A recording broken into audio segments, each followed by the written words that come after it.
この番組はご覧のスポンサーの提供でお送りします。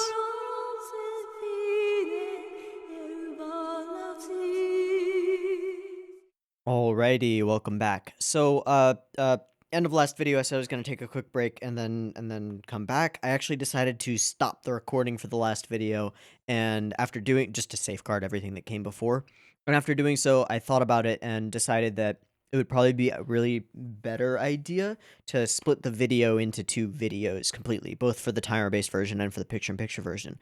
It'll be a little bit more work to like get them both up and make thumbnails for them both and get them both on YouTube and all that stuff. But that's okay. It'll be a little bit like it'll be more manageable to upload them everywhere and to download them everywhere, and everything will be a little bit more manageable if I just split the video in twain.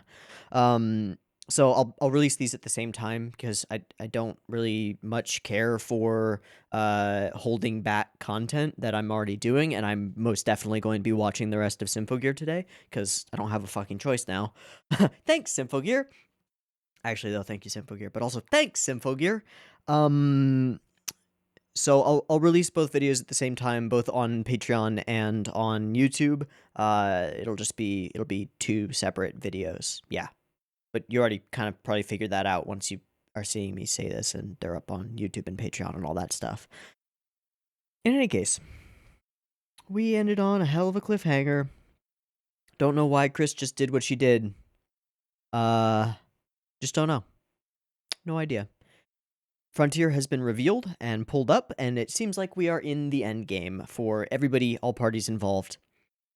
Don't know whether... I mean, I would expect that at some point, Fine is going to make an appearance inside of Kirika, and I don't know. Things that we definitely want to find out about. How are Miku and Hibiki? Are they both okay? I assume so. We know almost for sure that Miku is free from her mental control stuff, and I would conjecture that Hibiki has probably not as dead via Gungnir like taking over her body. But I don't know.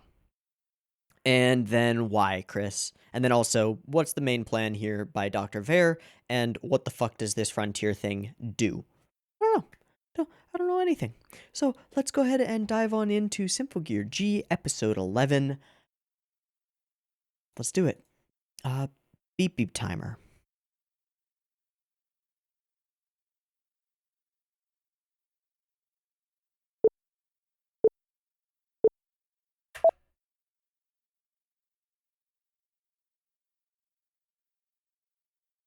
That's Frontier. What does that mean? I don't know.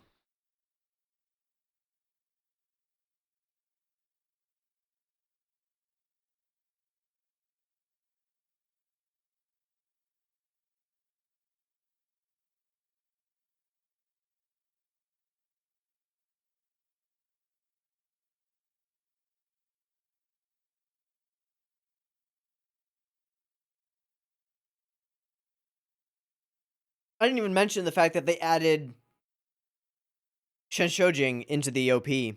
Forgot. I just forgot.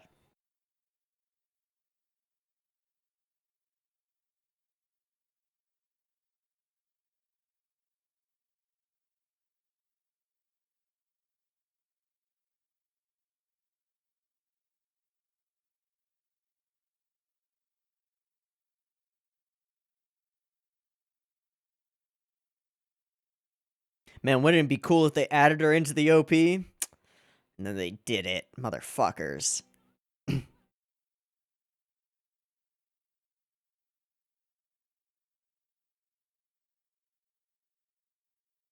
pretty fucking cool.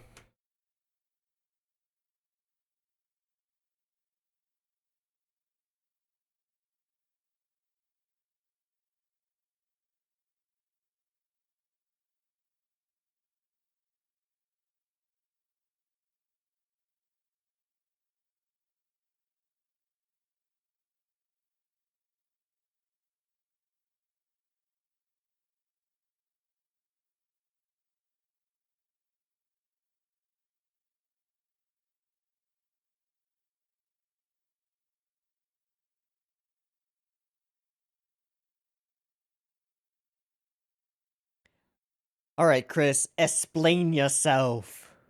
Please. Please explain yourself. Oh, Miku in chain. No, it's okay.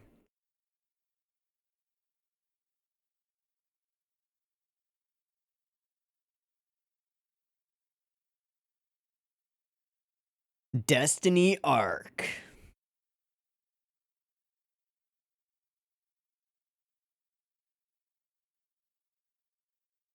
It's a ship.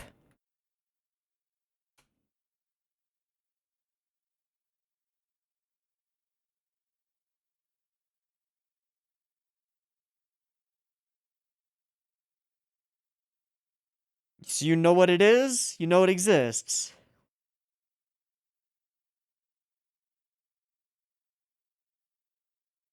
Hi, Miku. You're okay. Hey, everybody's wait, what? Tsubasa's okay too?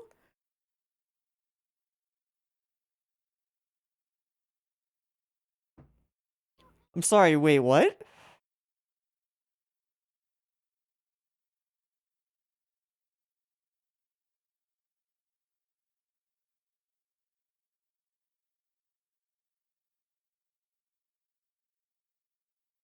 A little bit. Aww. What the fuck? How is Tsubasa? Was that?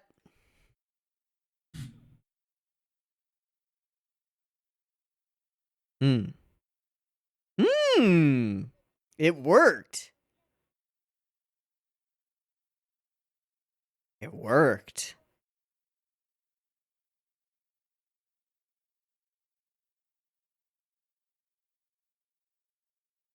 So completely? Like there is no more gear usable? Hmm. But does that mean she can't gear up at all anymore? Neither of them can.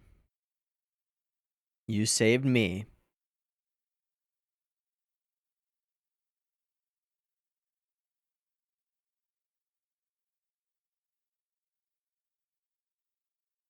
Okay, she's got a bandage on her head. Where is Chris? Thank you. Yeah. She betrayed us. Why?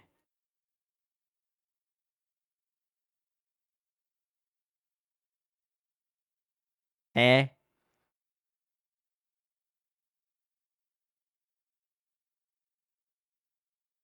Eh? Is she playing the long con?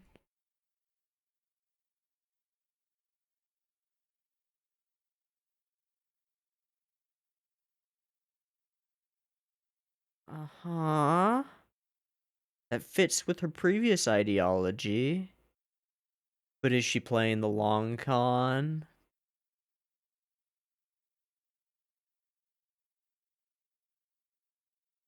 No.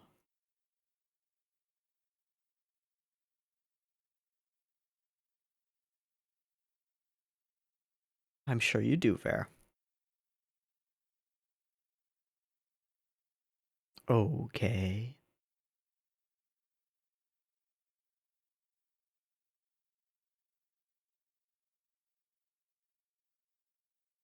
Nephilim Heart. Power source.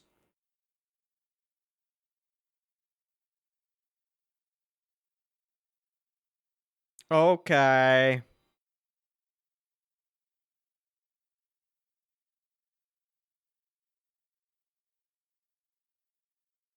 System on.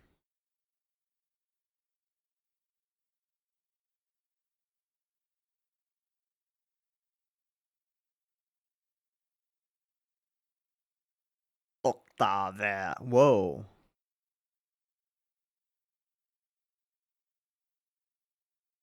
Okay. Okay.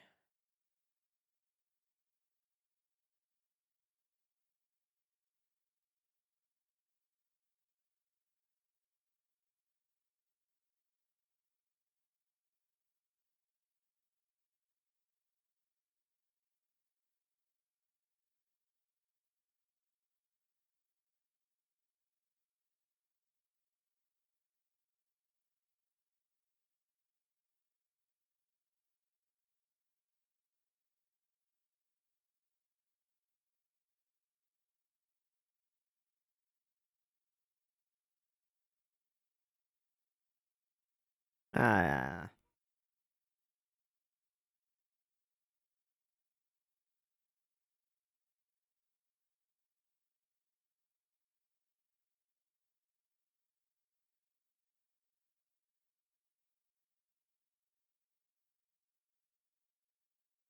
Indeed. Or Chris never intended to actually kill her. Yeah. She's playing the long game. She wasn't intending to kill you. She's playing the long con. Okay, activation. The bridge. It's pretty cool looking. Gonna inject it into the thing? Into yourself.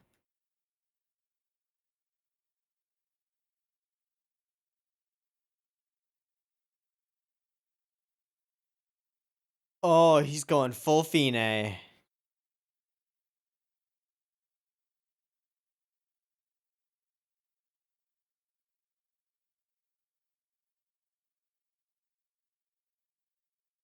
Maria's just like, yep, this is normal. This seems totally fine.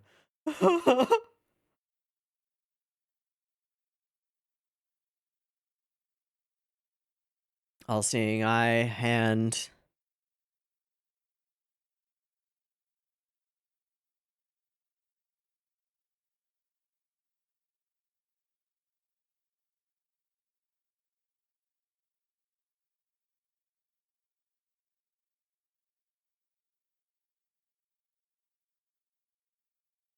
Okay. Okay.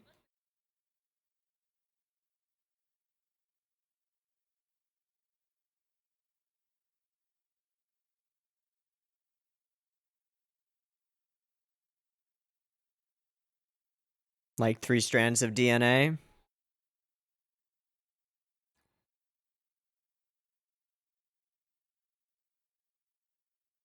Whoa.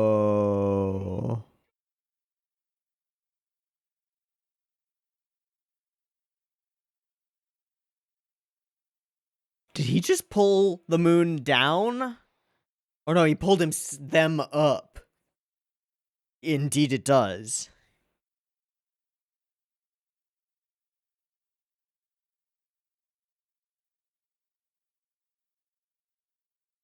Take off. That's Frontier. Oh, we're going with, are we? We're going with. Along for the ride.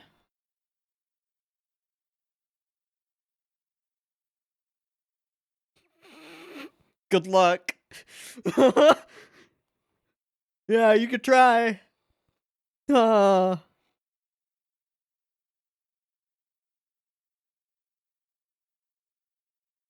Uh huh. You seem ecstatic.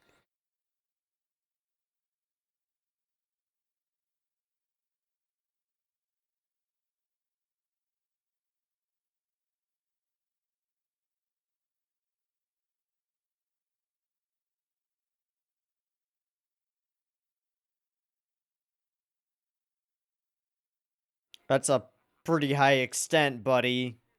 Hey, Maria? Maybe it's time to question things a little bit more.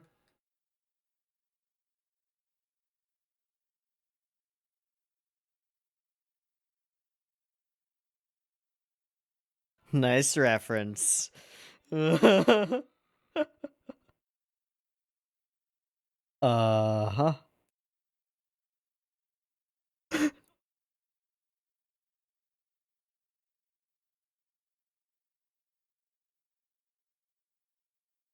It's like an anime. It's a pretty safe guess.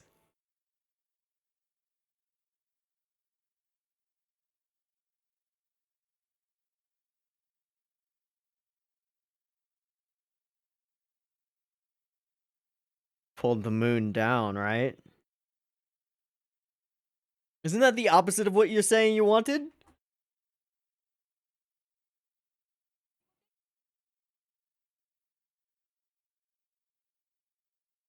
You can't do it.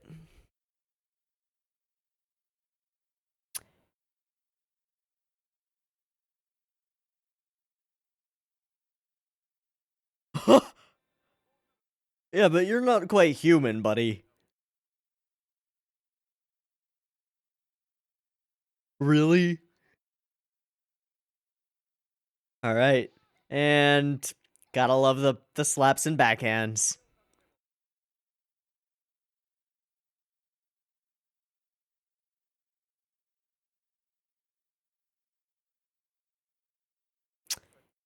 Can we get one Kirika up here, please?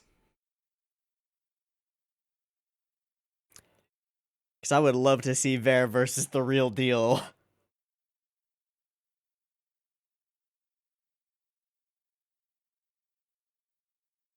Motherfucker.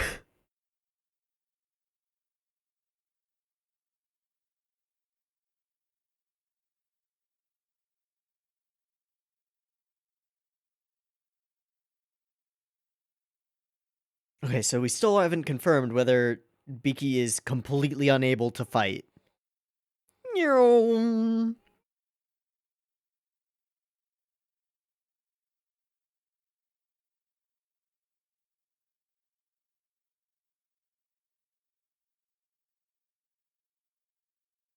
Yeah. Yeah.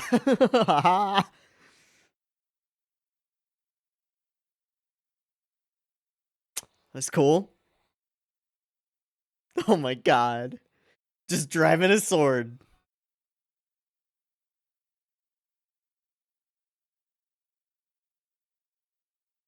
I guess that is confirmation. Eh? She means Chris? Miku. No. Oh. Oh. Oh. Oh. Oh. Oh. Hell yeah. That's cool. Sure. Hmm.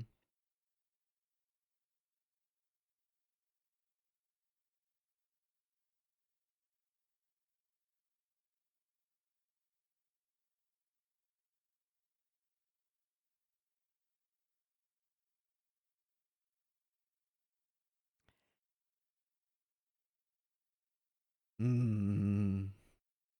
Yeah, she really likes holding hands, like a lot. Okay.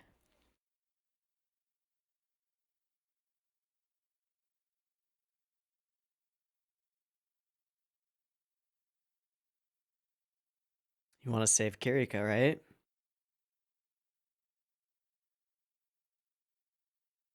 Hey.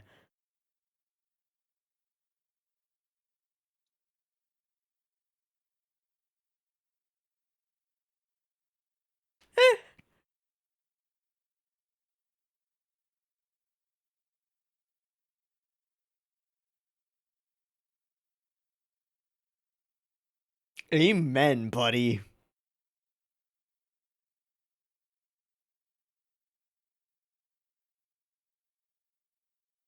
Yeah,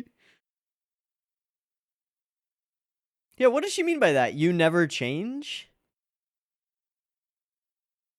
As if she knows him. Oh. Wait, what?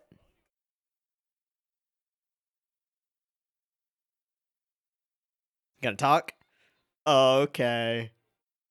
Well, it's most of what she does.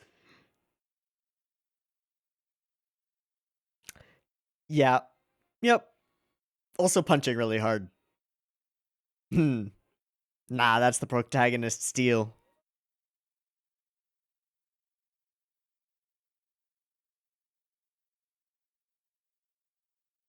Alright. Man, some of the adults in this show are the bomb.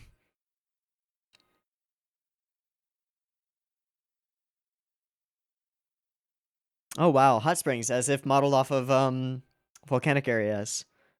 With the various molds and bacteria that that live on the edges. That's cool. Oh, you blew up my bike sword.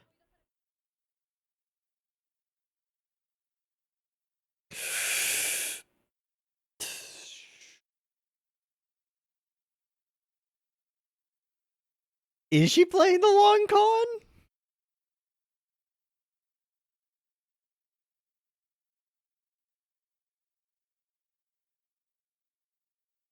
Now I'm not certain. Hi. Her eyes are the same.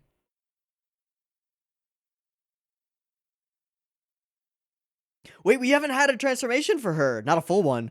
Yes.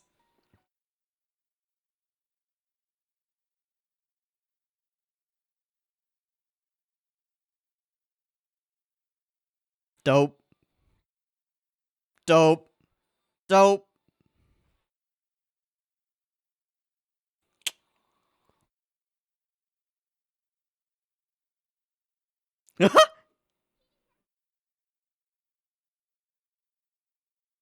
Whoa. That was cool. Hey.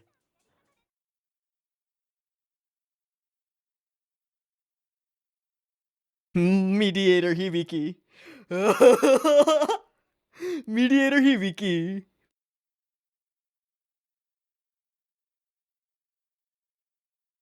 Get going.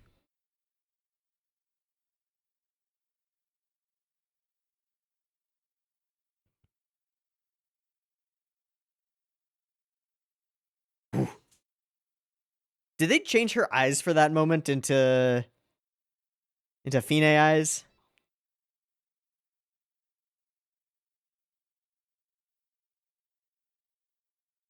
They did. They did change her eyes into Fine eyes for that moment. The fuck? Do they both have a little bit of Fine inside them? Is that why she talked to Genjiro that way? You never change, do you?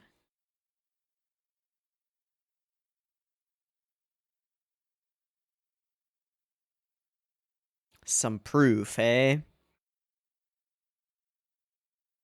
Heelys! Hey, the showdown.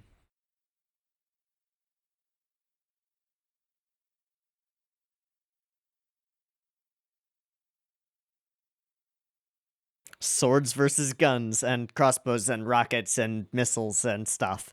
Oh, the hair. Oh my god.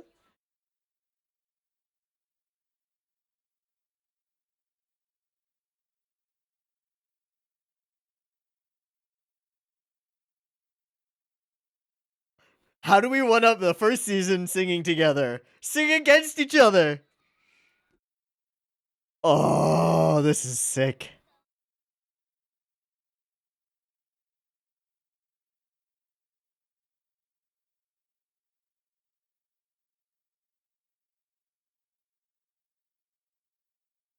Together. Oh, these are such good subs.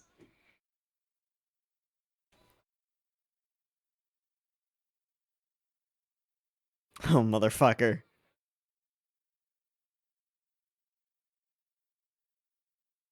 Starting out conflicting with one another and then rapping together. It's pretty awesome. Why is this happening? A little bit.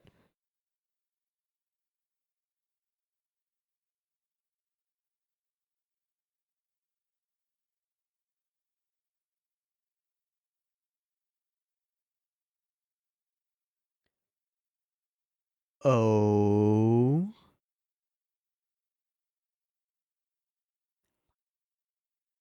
Your Zesho? Run, Beaky! This is what you were training for! Yeah! And then we're moving to ED, right? Okay, there's a minute 30 left. But that got me last time, so...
I won't turn back.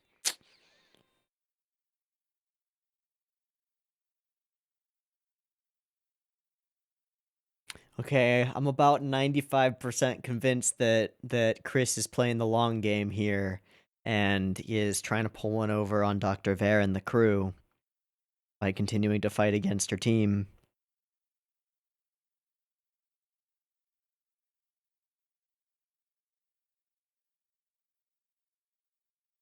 I think there are two major reasons for that.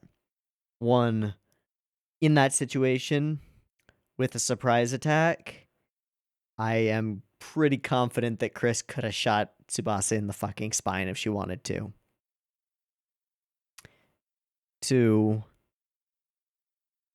it's just anachronistic. It just doesn't quite fit the character growth arc that she's on. But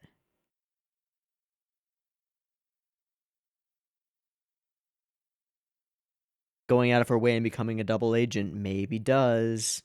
Maybe does. Just maybe.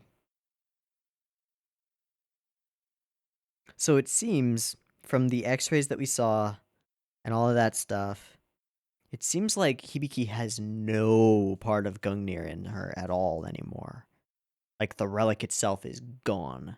And the same goes for Miku's relic, just got evaporated. Shit. Here I thought Miku had a relic and she was going to join the team, be a part of the team forever and ever, but no. Just got an awesome moment of having one and then not anymore. Aww. Aww.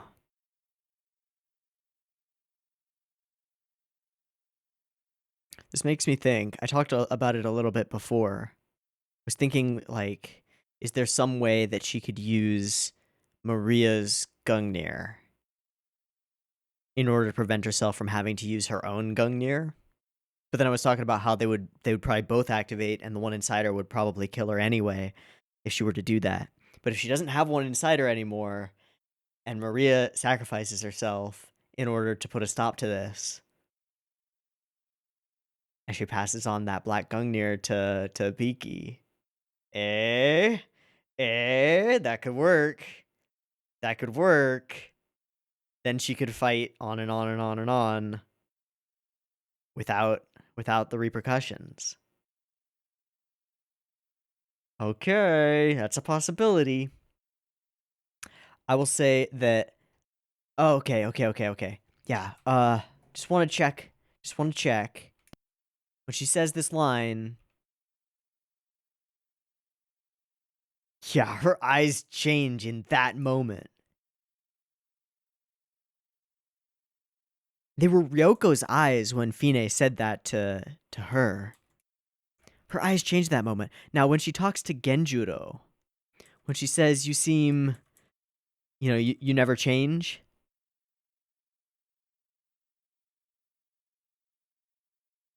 Last action hero. All right, bro. And then you'll try to repopulate it with fucking Maria? Fuck you, Dr. Vare. I love hating you, but fuck you. All right, so yep. Why do you want to do the thing? Talk no jutsu, holding hands. That's potential. You never change, do you? I'm far too nice, I know. And then he gives her a look. Huh?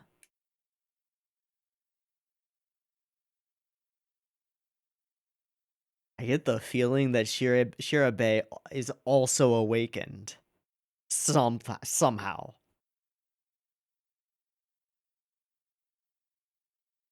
Or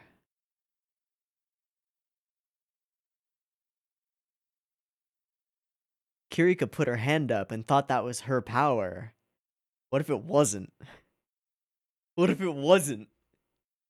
What if it was Shirabe's power and it just looked to us and to Kirika like she was the one controlling it?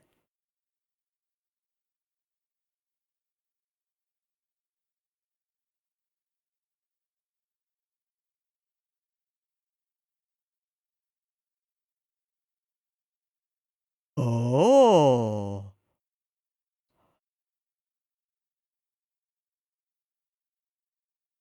Oh, that would be such a good twist. That would be such a good twist. I'm almost sure of it now.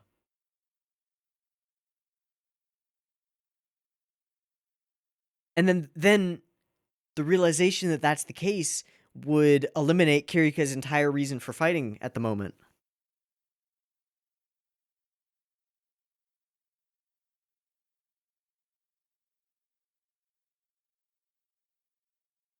Yeah, it could happen in the next episode as they're fighting each other. What if Kiri gets the upper hand and is about to deal a major blow as she stops it with a force field?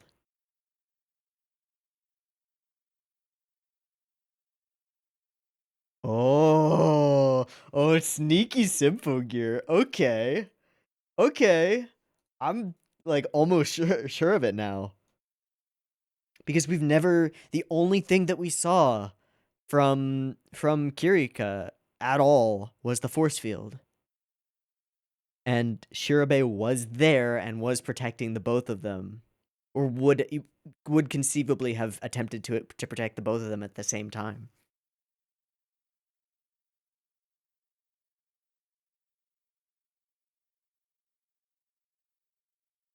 Okay. Okay. So, right. We reveal with relative things being okay. This fucking soba eating bastard knows with what that frontier exists. Oh, okay. Just gloss over that. That's cool. So we show this and she's got a glowing sternum, but seemingly no pieces of relic in her heart. So gonna go with guessing that there is no Gungnir inside her at all, which then leads me to believe that she could take on Maria's Gungnir. All right, the reasons that Chris gives are her season 1 reasons, the ones that she's kind of overcome, which makes me think that she's falling back on the same reasons that would have made sense to a person like her before she realized that they were not good enough. And then we enter this location. There's some cool design for this whole place, this whole thing. It's pretty dope looking.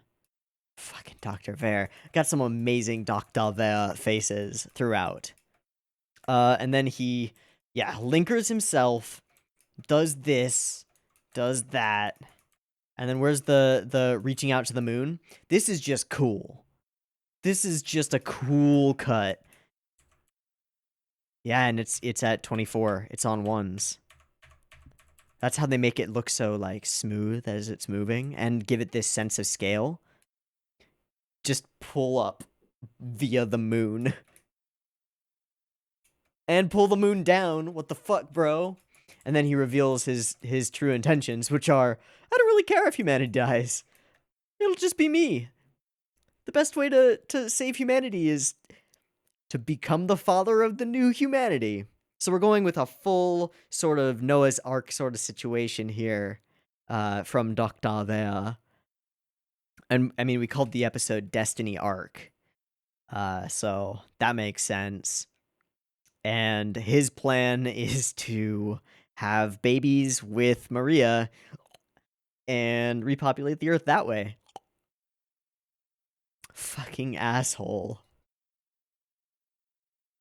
And we get some amazing Dr. Vare faces throughout this whole thing. They're just great. The whole image of like aircraft carriers being lifted out of the water and then crumpled. That's some cool stuff.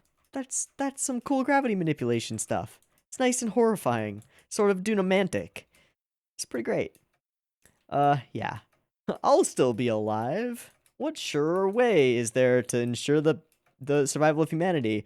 What surer way is there to create a horrifying race of Dr. Vare related twisted incest babies? There's no surer way.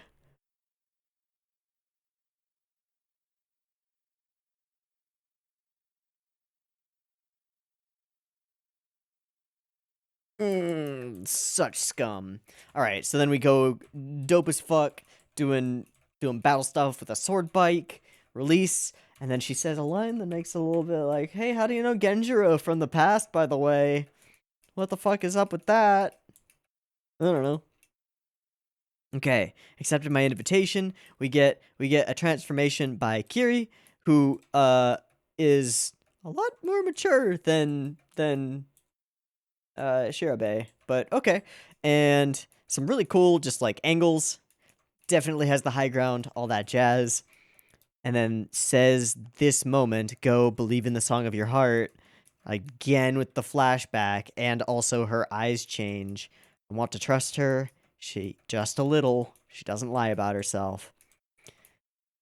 And then we begin the song. And the thing that I love about this most is that we start off with each of them singing their own song against one another, and then we blend them together. It's very much like the trio beginning to sing together at in First Love Song at the end of season 1. Except that here they go from antagonistic to a synergistic duet, and it's just like it's really cool, even though they are being entwined in battle. And another thing that's kind of interesting is that we continue with Kirika and Shirabe's songs in the background throughout all the portions that we see Chris and Tsubasa fighting. Also, thank you for that shot. And yeah, we got the whole hot spring with the rings of just awesomeness and beautiful color from bacterial growth and sulfur usually, and other materials and chemicals.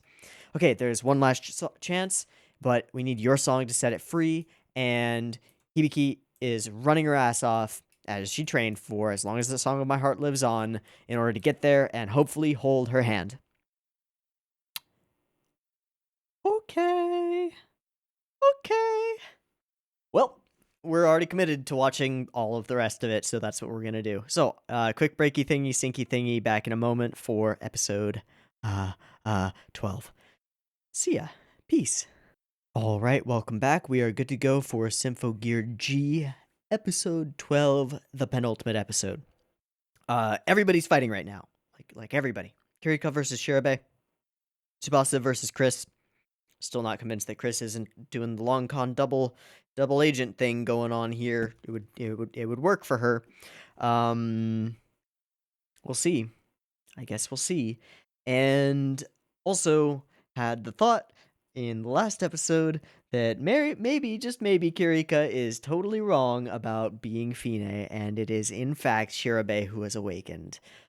Given that we saw Fine eyes, and she made a comment to Genjiro that made it seem like she knew him, and some other stuff, and the fact that it's quite possible that she was the one emitting that force field without Kirika's awareness, and Kirika just happened to have her hand up.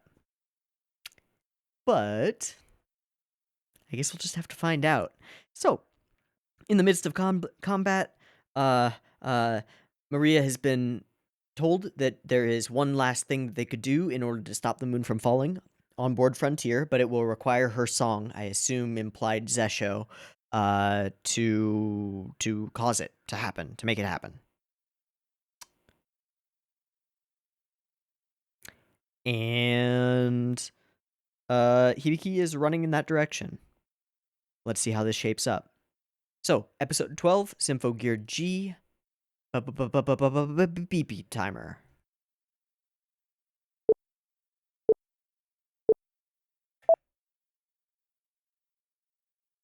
Big rock. Big fight.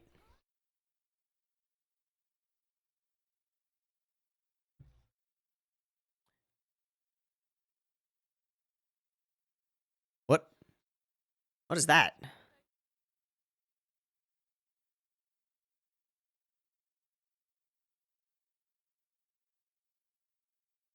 A way for Dr. Ver to listen in on her?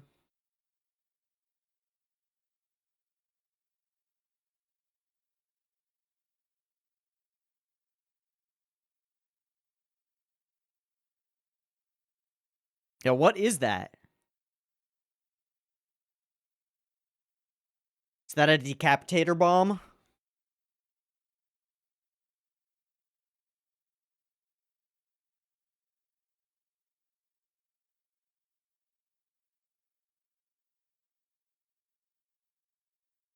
So is she.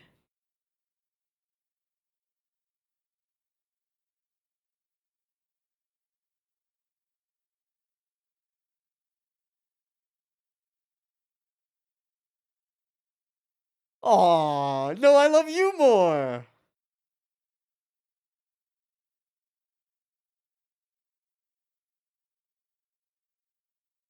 Oh,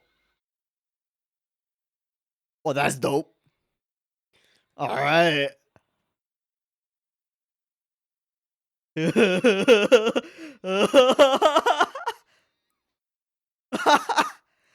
Piercing spear, Gungnir.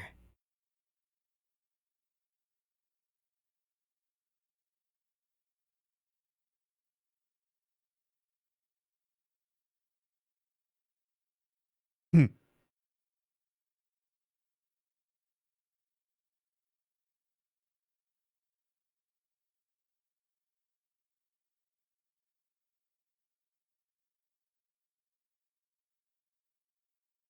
Hmm.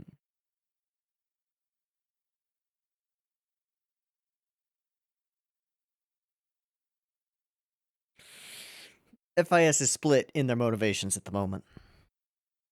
The Bavarian Illuminati?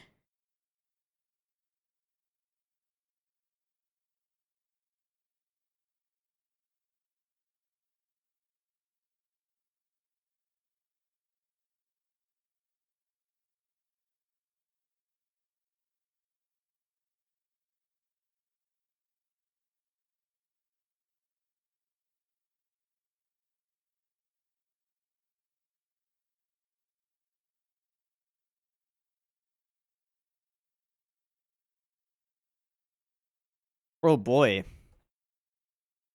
Can't worry about her right now.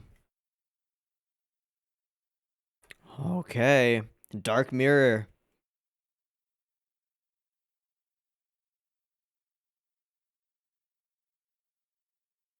Hey. This is true. And the reveal of the gear.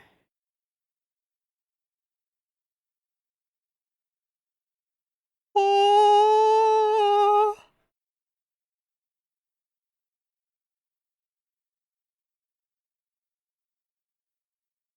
Yep, songs can make sexy ass super suits.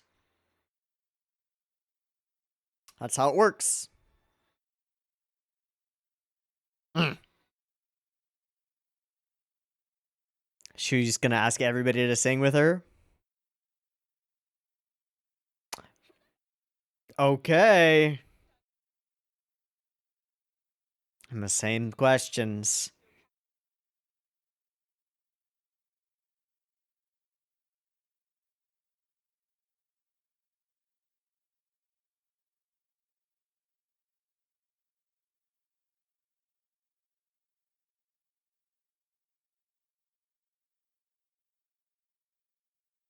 Good move. But Biki is already on her way. How close is Hibiki right now? Hmm.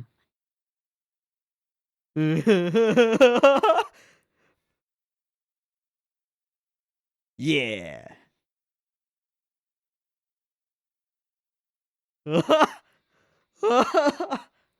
What the fuck is that thing on your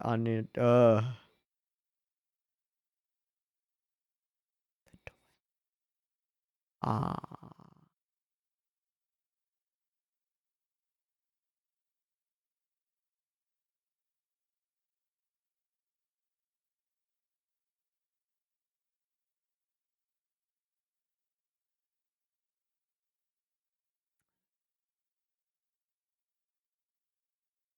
Hmm.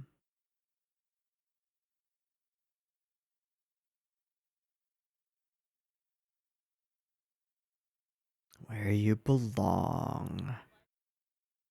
Aww. Aww. Oh, you bring that back now? Oh, motherfucker, Subasa.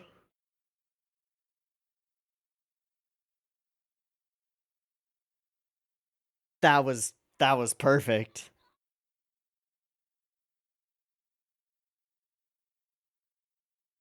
Oh, cut it off her.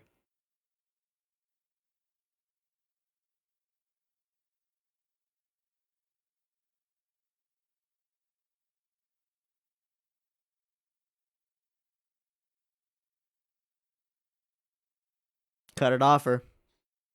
Oh boy.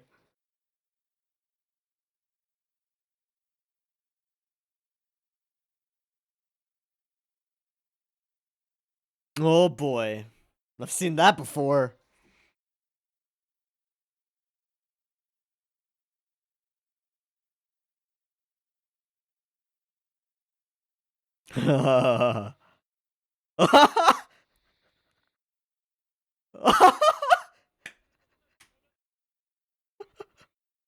Oh.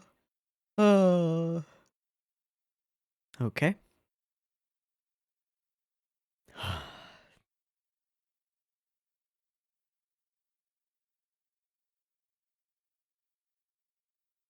Uninstall my emotions.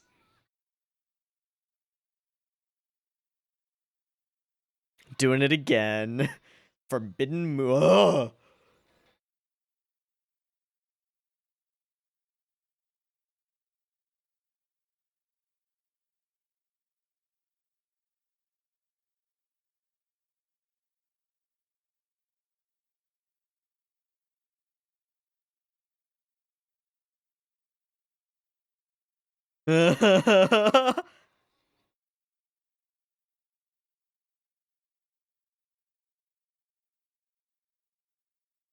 Such a cool arrangement. We are the sun and the moon.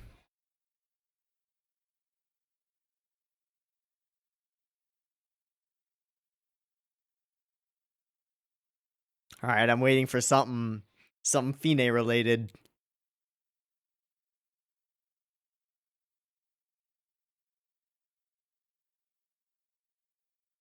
Hmm? Hmm.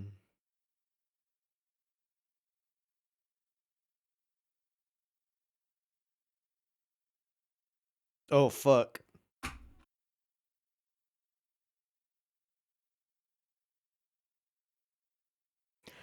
Oh, fuck. Have we ever had anything like that? No. Mm-mm.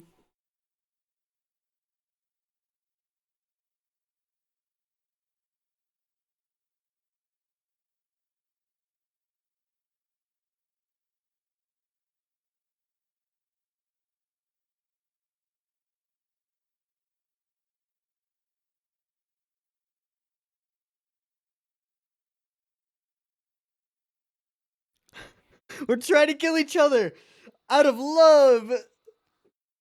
Fuck.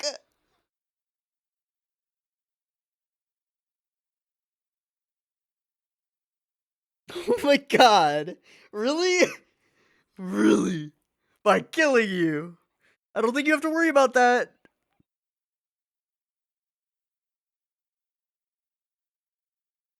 Oh, Jesus.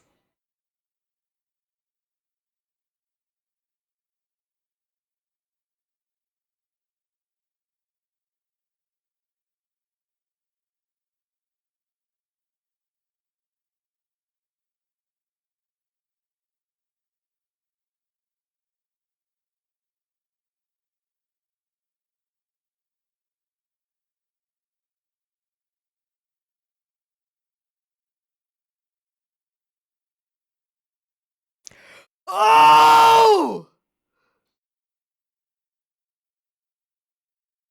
Exactly! Exactly what I thought. Oh my god.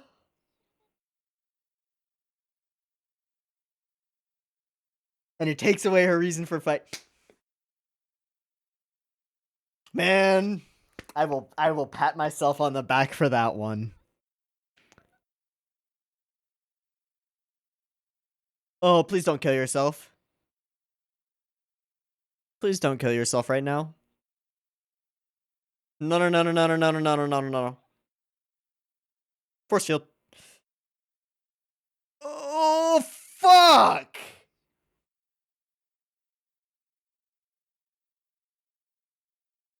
Gotta be fucking shitting me. How dramatic can it get? That's some bullshit. Alright, we're here. We're here. Where's Maria? She's singing her ass off.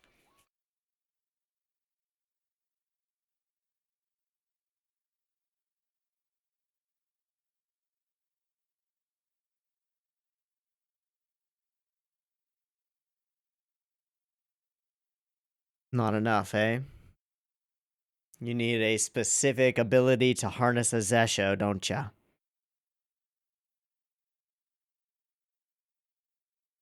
Shit. Need a specific super beam that's been set up before, created by holding hands.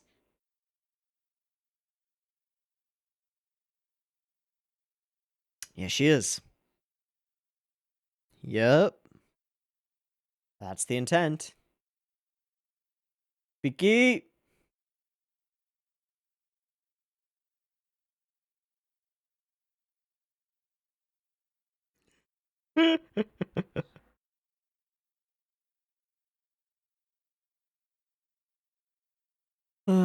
Buddy, you are...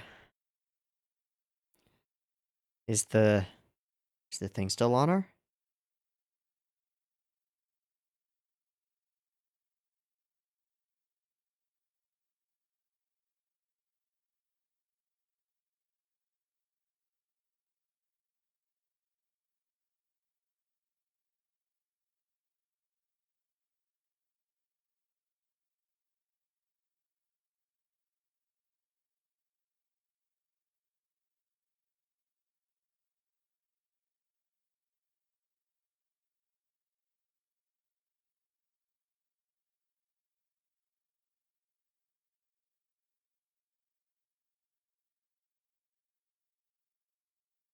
Overdone it.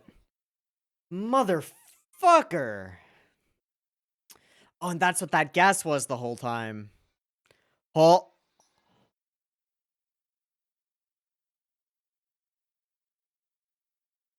Just shards of it.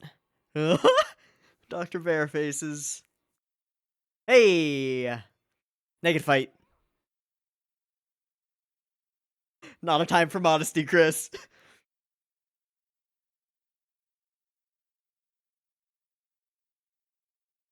Hey! 1,000 tears.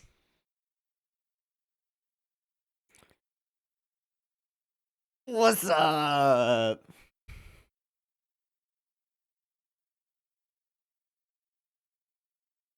Sure. I guess.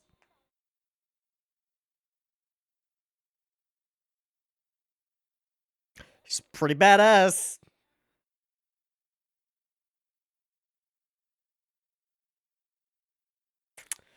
Hey!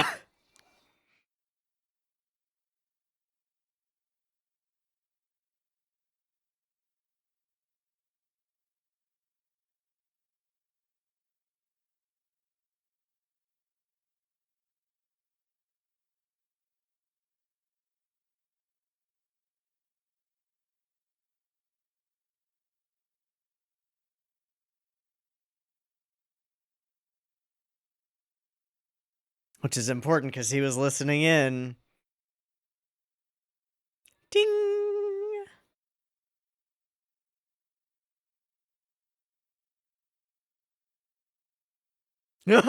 Good luck. It never gets old. Phoenix? Oh.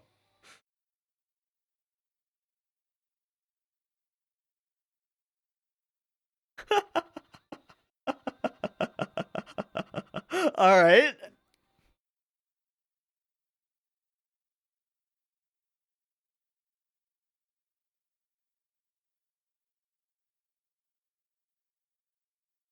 Hmm.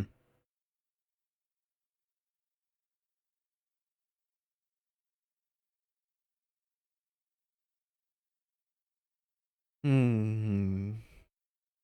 Hmm. Hmm. Hmm. Hmm. Hmm. Hmm.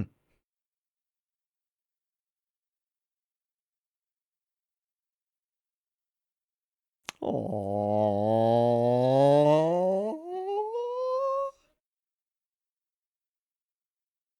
Okay. Yeah, that's exactly what we need. All three of you.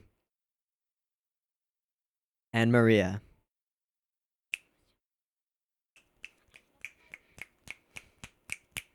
Damn right. Okay.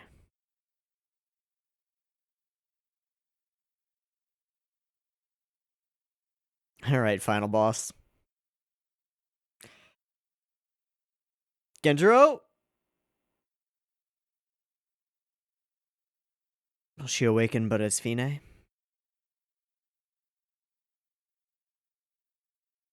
Hi, Fine. Yeah, it matters. Yep.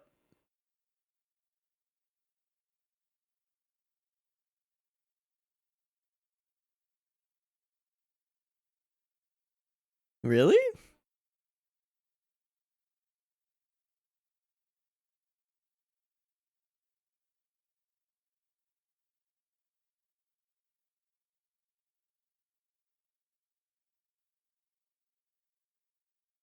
Wait.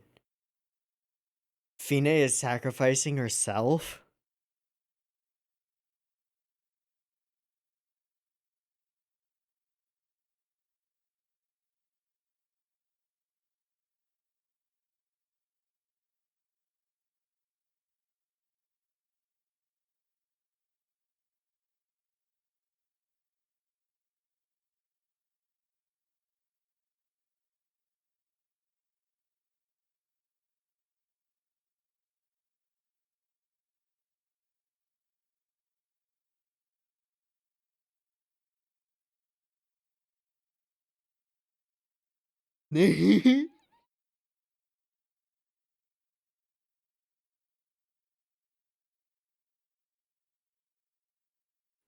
That means that Beaky saved you, in a way. Whoa.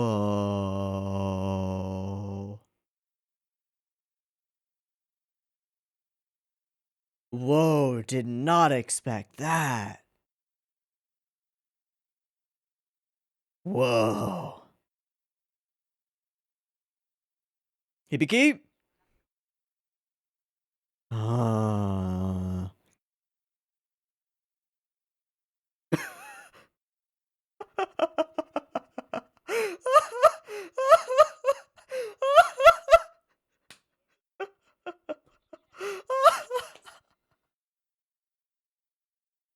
No.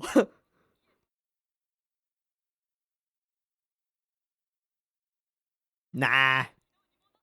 He doesn't care.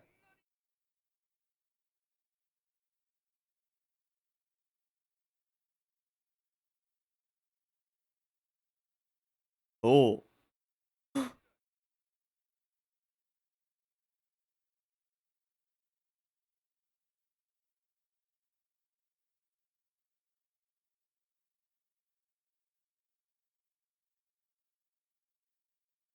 Remember how I said that maybe his actual end goals could justify his actions?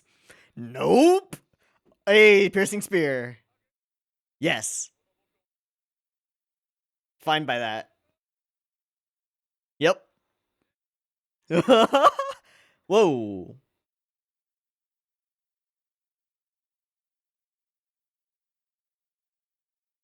Talk. No. Jutsu. Strongest force in the world.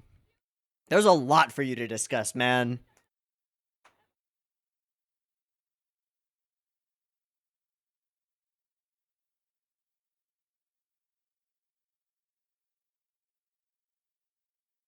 She just fucking took it? Oh! She just fucking grabbed it.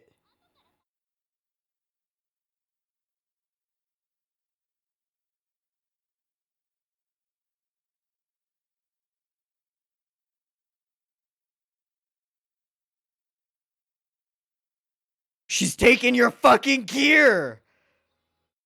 Oh!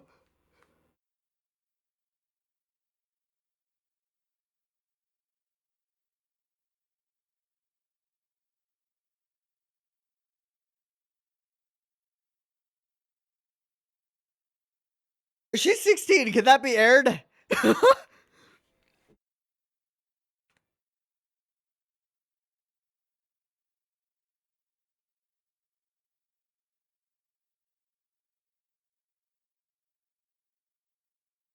But it's the same relic. It's the same relic.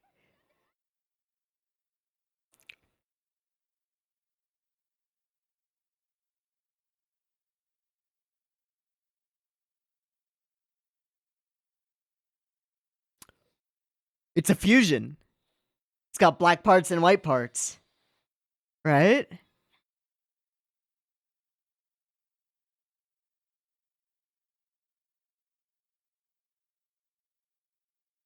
Ah,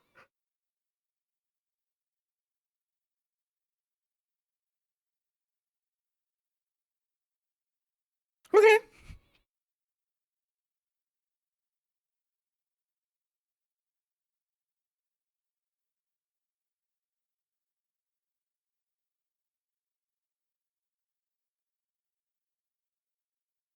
I like the choice to reverse the OP and the ED.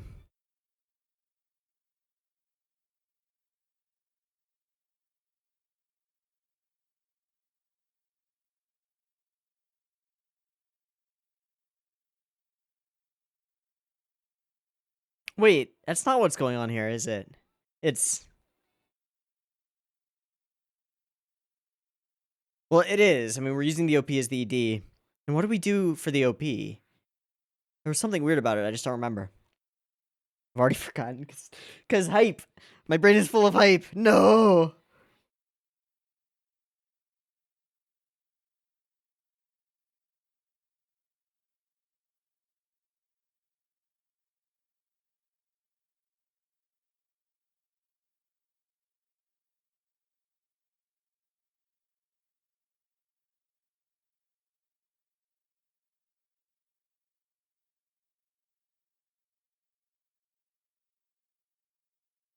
Okay, no. Wow. I'm really surprised that I was right about Shirabe. But I am even, like, way more amazed by what ended up actually happening here. Fine. That Fine.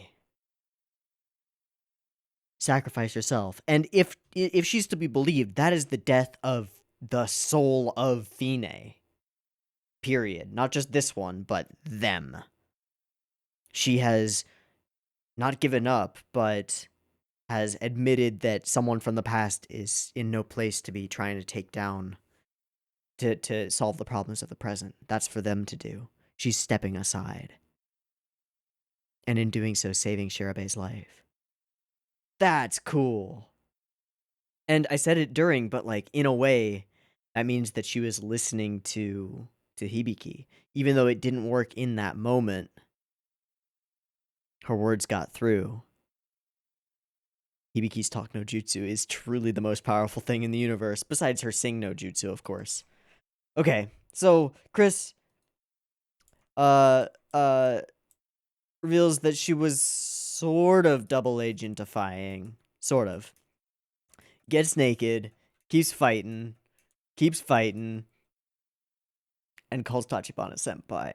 Aww. The bomb. And then the whole, like, yeah, the whole using those combos together because we practice together. Dope. Every time that he just, like, runs away and falls over, I don't know, my heart grows 3 sizes every single time. It's the best. And then this whole situation was so cute. And beyond that, just the statement about, like, you can't I don't even remember where it is. Where she says you can't fly with one wing? I don't even remember where that is. It's in here somewhere. I don't know. That actually got to me. Like, almost choked me up. For real. Holy shit. This scene is really cool. It's just really cool. I want you to tell her you can't just become one of the heroes in this day and age. And she does wake up. The two of you love each other. Fuck yeah. We see Maria reach her lowest point after singing her heart out. Doesn't work. And fucking launches mom. Just sort of rocket yeets her toward space. I mean, she's dying anyway. Will you raise a hand against me? Yes, fuck you. And then Hibiki stands in her way. I thought, like, maybe she was gonna, like, take it to the chest and get shards of it embedded in her again, or she was gonna sing her Zesho and shards were gonna fly in and hit Hibiki again. This is way cooler. This is way cooler. Just grab it, sing it, prove dominance over your own relic. She's not compatible with other relics. She's compatible with the same one. Now, are there elements of Gungnir that are now black that were not before? I don't remember. I straight up honestly do not remember. However, I believe that this is the scene that I had as the season 1 thumbnail. Did not know that it was for season 2. Whoops. Okay. Okay, so the moon is an observational device created by the custodians in order to interrupt our language. When the lunar attack screwed it up its functions, and we have to restart those functions. So we screwed it up in the last lunar attack. The truth that songs can become strength. What does that billboard say? Hot, hot, hot, woo? Red light district. Okay. All right. Black and red Gungnir. Super dope. Gotta keep running. Gotta keep fighting. They get fighting. Oh, it's here. Because I know you can't fly with just one wing. Oh, my heart. Oh, my little heart. Oh, it's so good. Oh. In one round using our special combo moves. And if they tell each other that, then they know what's coming. Some of these attacks that they use against each other are fucking crazy. And the whole setup that's like, no, I love you more. No, I love you more.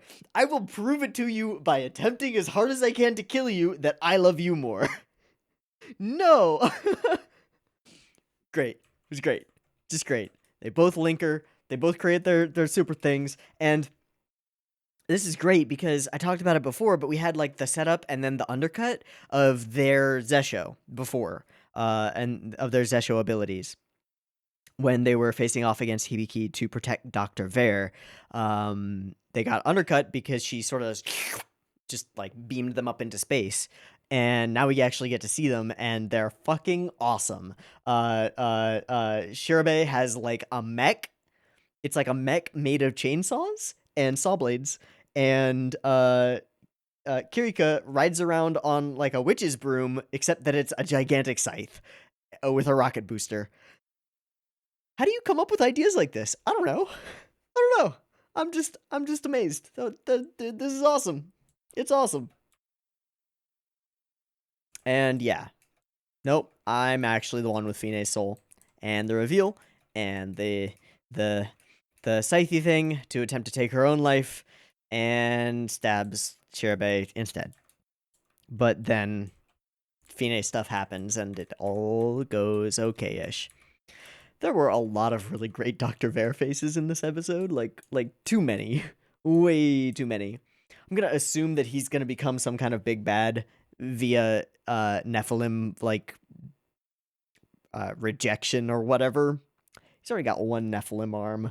But I'm gonna assume that he's gonna become some sort of really big bad. Sort of like the dragon thing before. We'll see. I'm sure that there is something hand-holding related that needs to happen in order to get enough power up into the lunar thing to make it do the thing. And I'm sure that it will be the same super beam of beaminess as before. And it just makes sense, right? That said, I'm also just as sure as I am of those things that I cannot be sure of everything, and that something will surprise the fuck out of me in this next episode.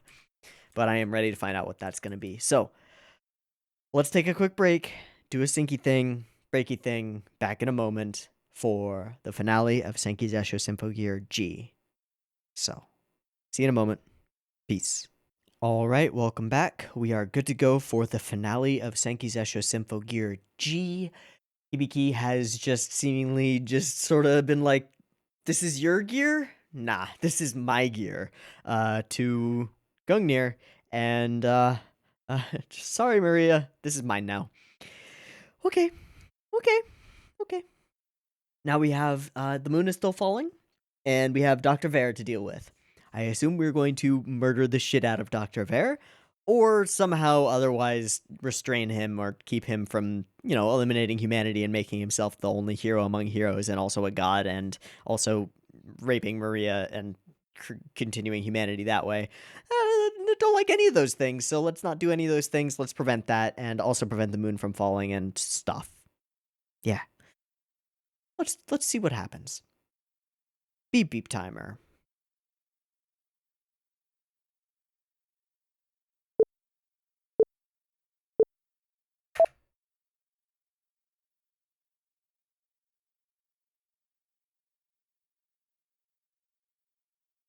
How did your clothes come back? Who cares?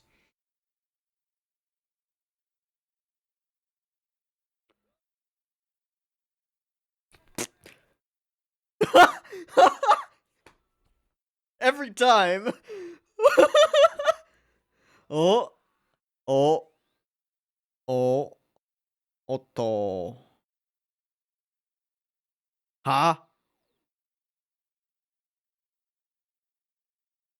No, I was hanging, and it was like, oh,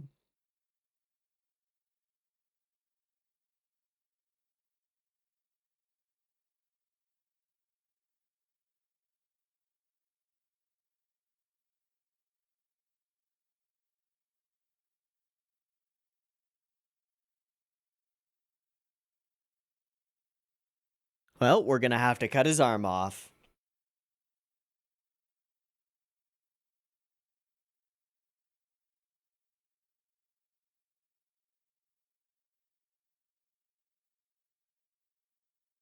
Okay.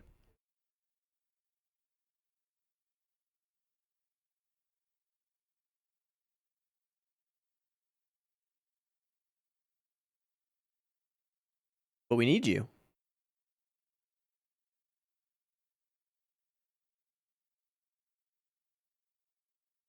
It is what you do.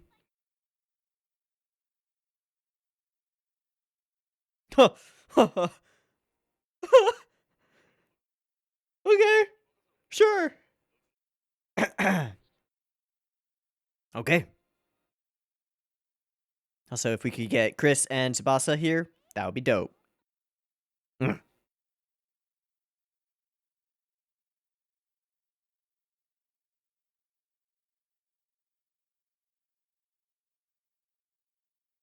Okay. Hey, fam.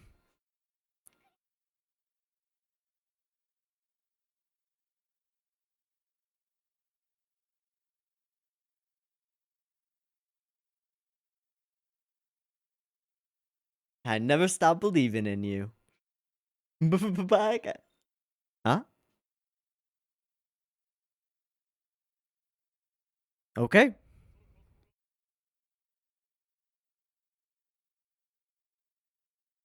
Why do I feel like Vera's gonna try to merge with it? Come on, Vare-faced Menephilim that falls downstairs. Spear, bow, and sword.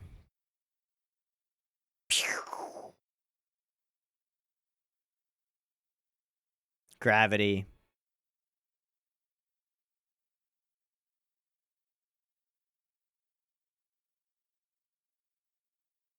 Uh-oh.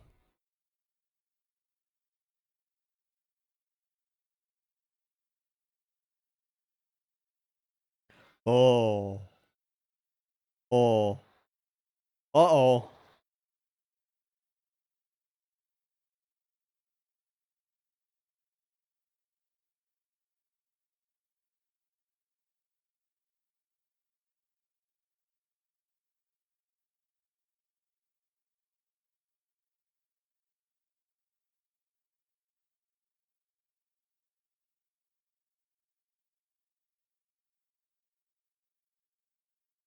Can we do some singing?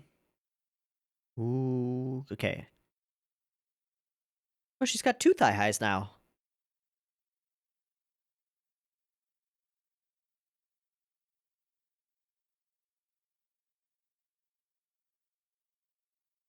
Hi.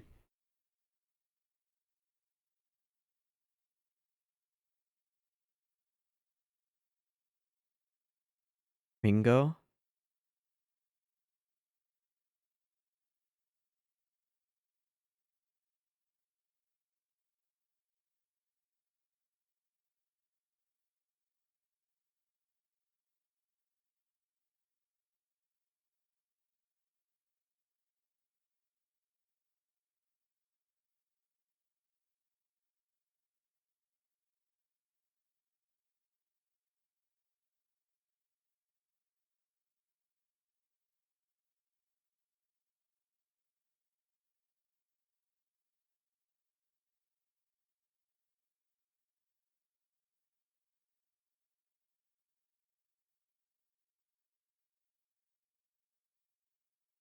Join as a humming chorus.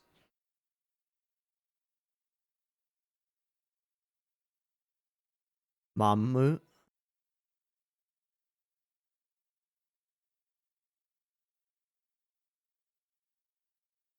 What? Okay.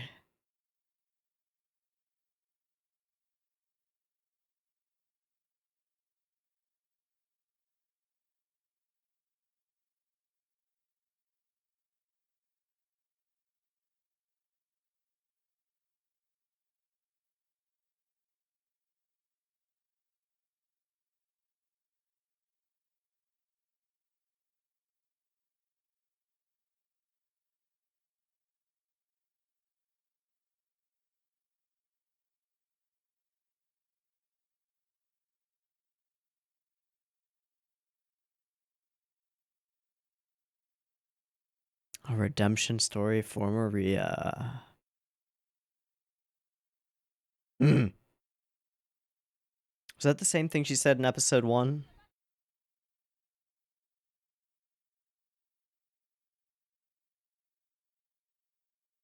Oh. Oh. Yeah. We're gonna need a Zesho triplet. For sure.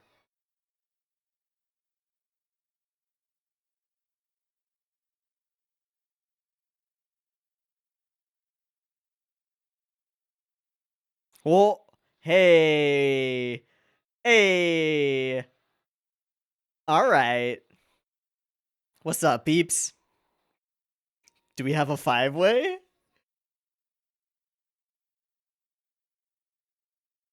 Yes! Can we all hold hands? Oh, shit!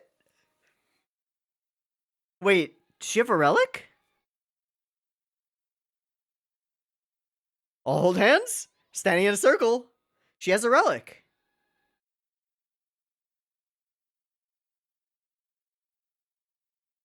Then what is Beaky using?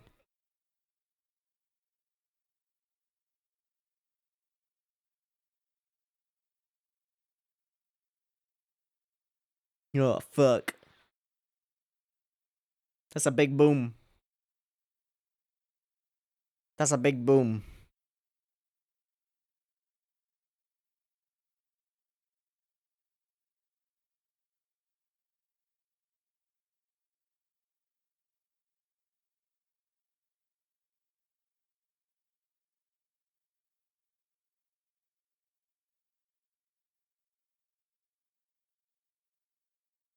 Maria? She's using... Oh. Oh. Using Serena's relic.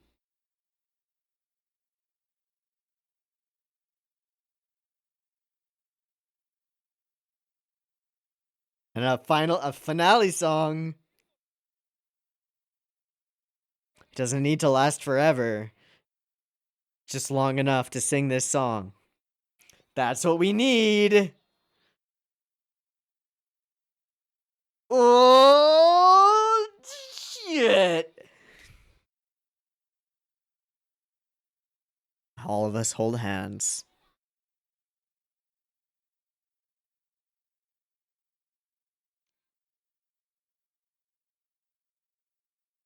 Damn right.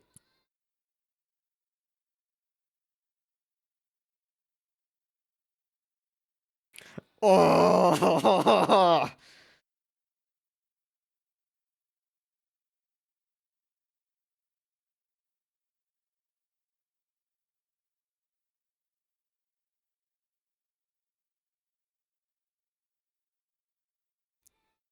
Yeah. Oh boy.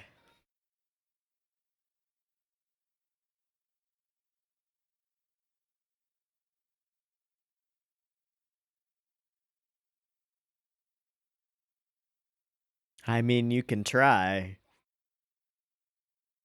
Holy shit.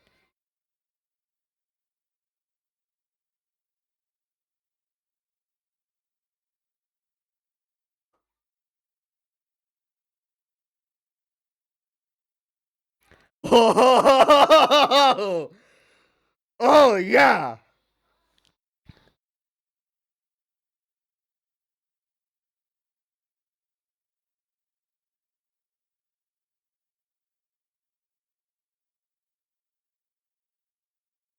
Oh, oh.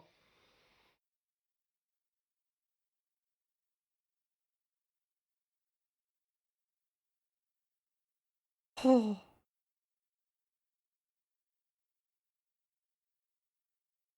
Somebody go slap Dr. Bear. Oh, perfect. Perfect.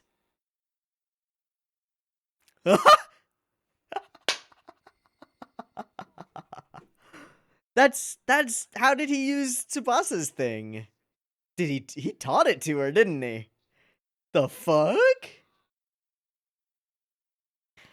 Ah, what's your last gasp, buddy?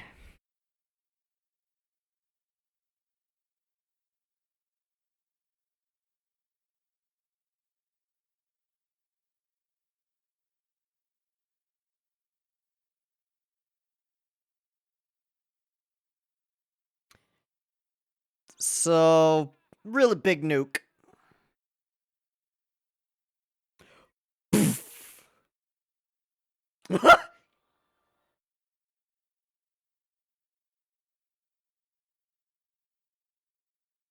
Damn.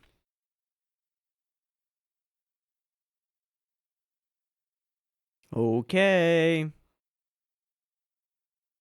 Could we use a Miku beam? Somehow? Oh, we're taking Dr. Bear with us. Okay.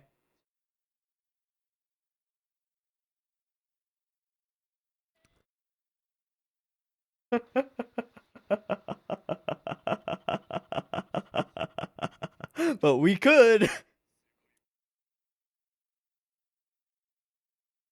No martyrdom for you.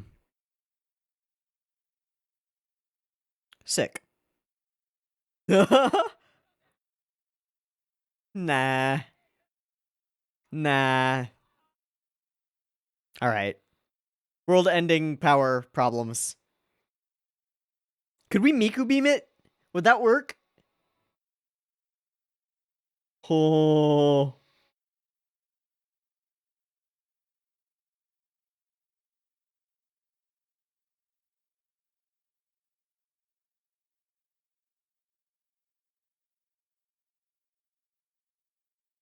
Free us? Oh, Jesus.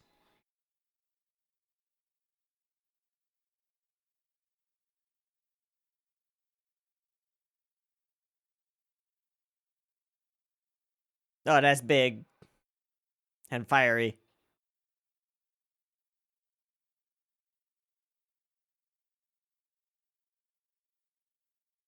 Are we combining? Are we about to combine? Wait, she just became a gigantic mech. Okay.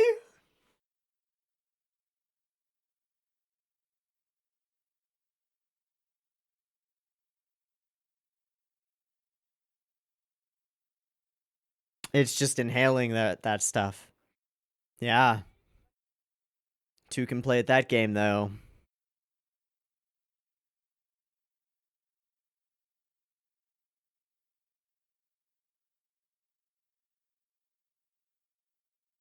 Just chuck it in there. Okay.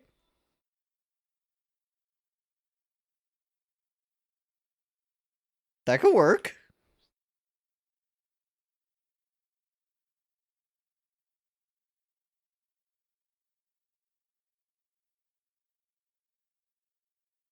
Alright, how do we push it in without it? Oh. Okay.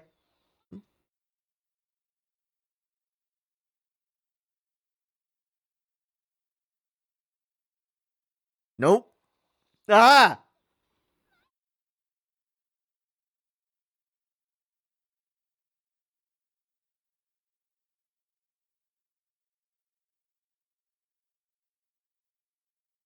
Don't sacrifice yourself. Don't do it.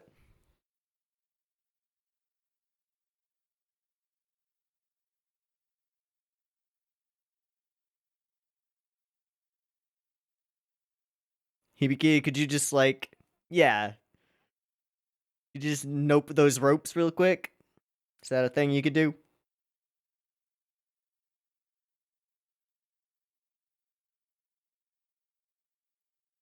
All of the noise. Bullshit.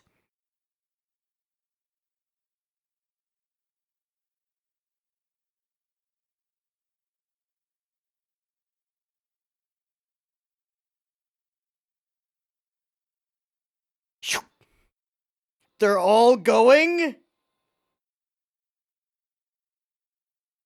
Ah, not again. They'll be back.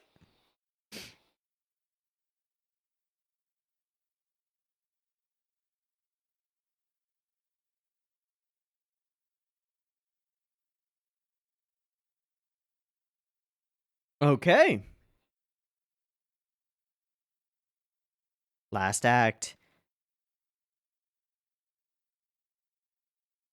And OP for the ED again.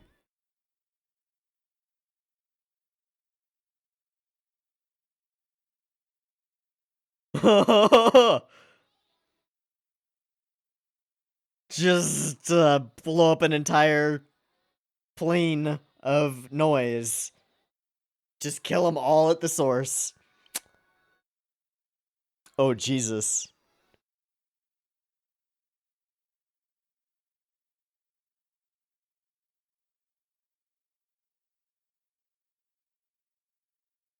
Oh, nice. Got her.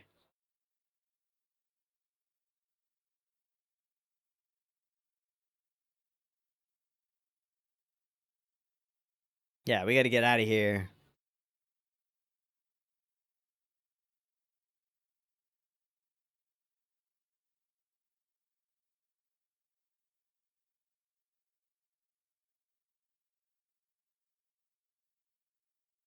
Let's go!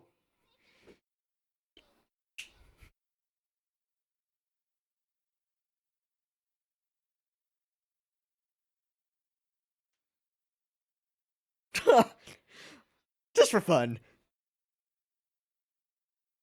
A motherfucking Nephilim! Well.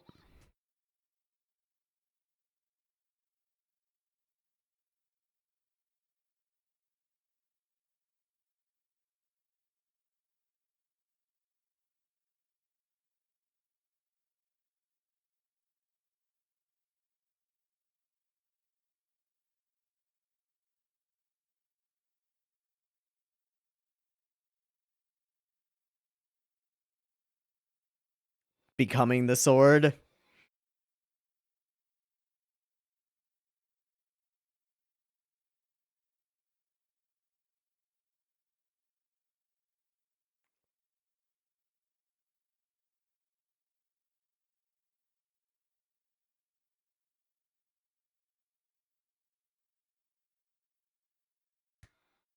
Literally handheld. Vitalization, the title of the OP.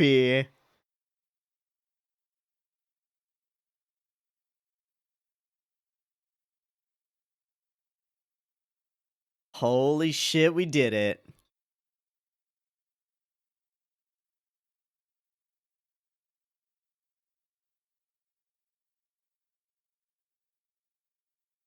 Miku? Hey!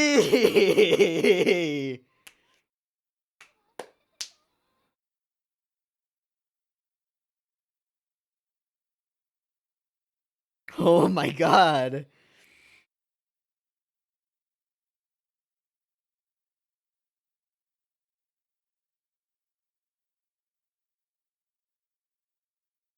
Eliminating all the noise as far as we know. All the ones created by Solomon's Cane, at least. It worked. Oh, nice fucking throw. You wanna go pro in, like, Olympic javelin toss? Ah, and denouement.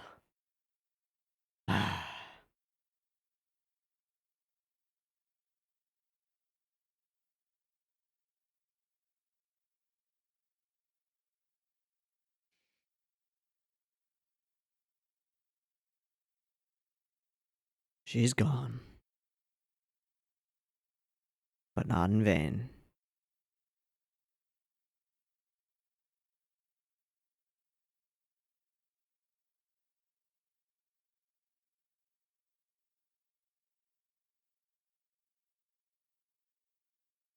The other half? No.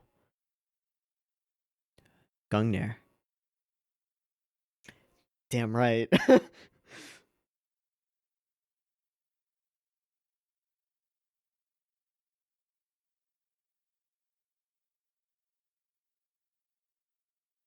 Hey, we've got songs though.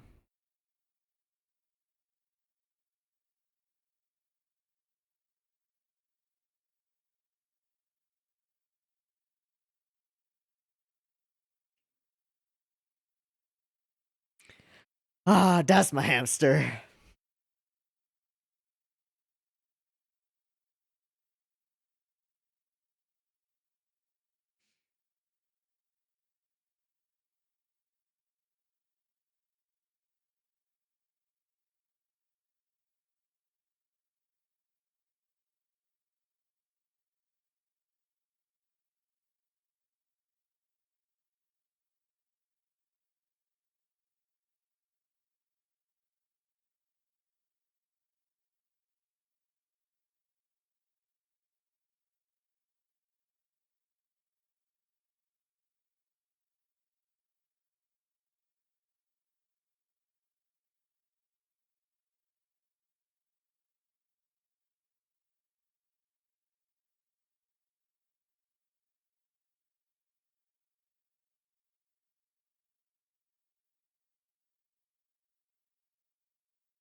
Oh, there's still like 2 minutes left.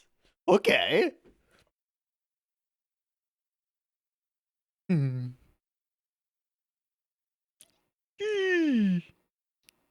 Are they all coming to school there now?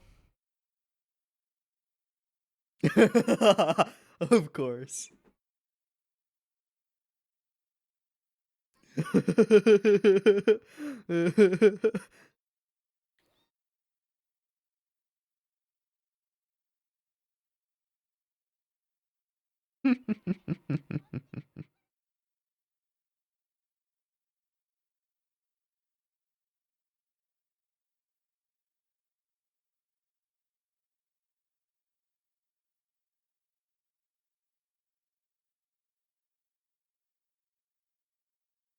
Okay.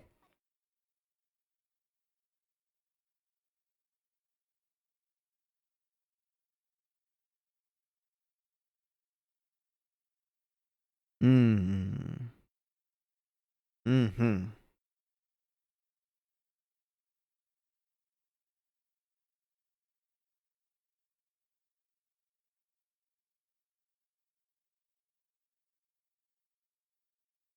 Hmm.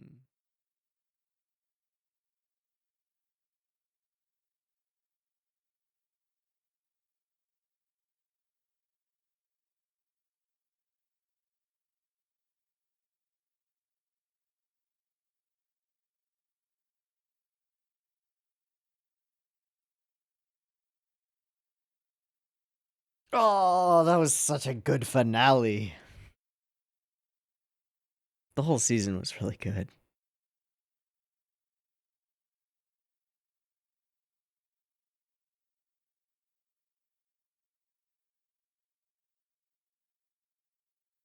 to create and introduce a whole new trio of Symphogear users. Have them all start as enemies and end as the best of allies, fighting together, holding hands, singing together. I mean, it's the in-universe power of Hibiki Tachibana is to break through the boundaries that people put up in their hearts and get them to hold hands and work together. How do you beat that?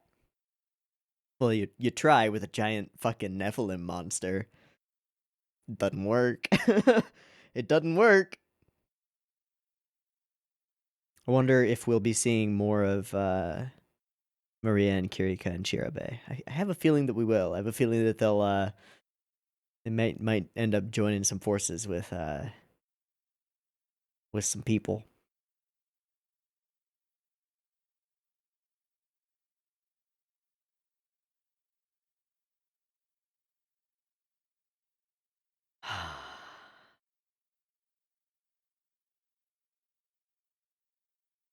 We reached some pretty stellar peaks of hype in this episode. Really did. Really did. I mean, oh my god. So many things went crazy. And there was so much good animation and amazing production in this episode. Just so much of it. Like it makes me want to go and just like look back at the climax of season 1 and get a solid comparison, because some of the scenes in this episode just blew that stuff out of the water. And to some extent you could say that it's the same kind of a formula, right? Because the message is pretty much the same. Sounds resonate through all of our hearts. And the power of singing together saves us all. But you don't need to change that formula when it works. Not when you've already done moments like this, like having Serena appear to her sister, and then having Nastasia, Mamu, sacrifice herself. Bringing back the Apple Fell song and having it resonate with everyone. After Maria already tried with her own song and failed. That's the real song that's in her heart, right? And so it resonates. Speak or sing, it's the same message though. And that's not a knock against it in any way. When you speak or sing the truth that resonates in your heart, it will resonate with other people. I believe that. This is just a different way of showing it, and it's excellent. It's excellent. You thought this was the big bad monster? Nope. Man, having everybody come together, show up, fight together, stand united. Once we see them all on the same bit of rubble flying in the sky, you know what's coming. Oh, buddy, but it's a lot more than that. Then they sing, and they sing together. They're the light in the heavens. Yeah. And then they all sing together.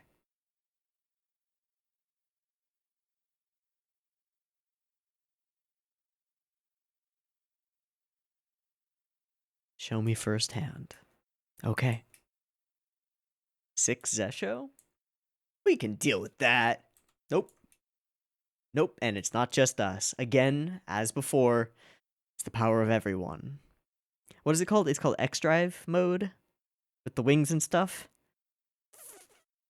Fuck, that's hype. All of their designs are so cool. They really are. They're so cool.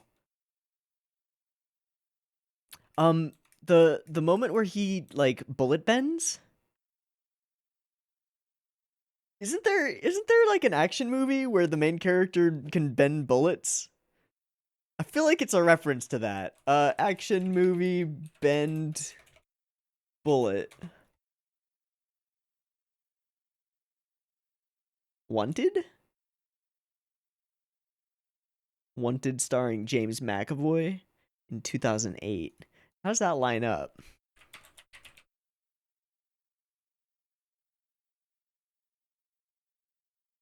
How does that line up with the timing of Symphogear? It's 2008, 2013. I mean, it's possible. Or they just thought it was cool. Doesn't matter. There are so many action movie references throughout Symphogear. It's just kind of awesome. Yeah, if I can't be a hero, it should just evaporate. Ah, you fucking asshole. And then sort of smash cut to please kill me. Let me be a hero. No, fuck you. Everyone works together. Everyone comes together, and then fuck, Giganto Nephilim. I thought they were gonna do like a full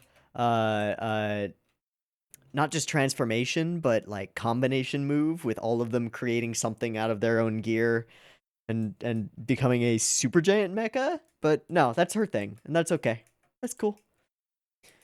So, and Chris manages to take the thing that is like the focal point of all her hate, Solomon's Cane. It's been used against people, that is her burden to bear, her cross to bear, and uses it for good. Uses it to save the world. It's kind of awesome. And in the process, they go ahead and seemingly eliminate like all of the noise in the Gate of Babylon.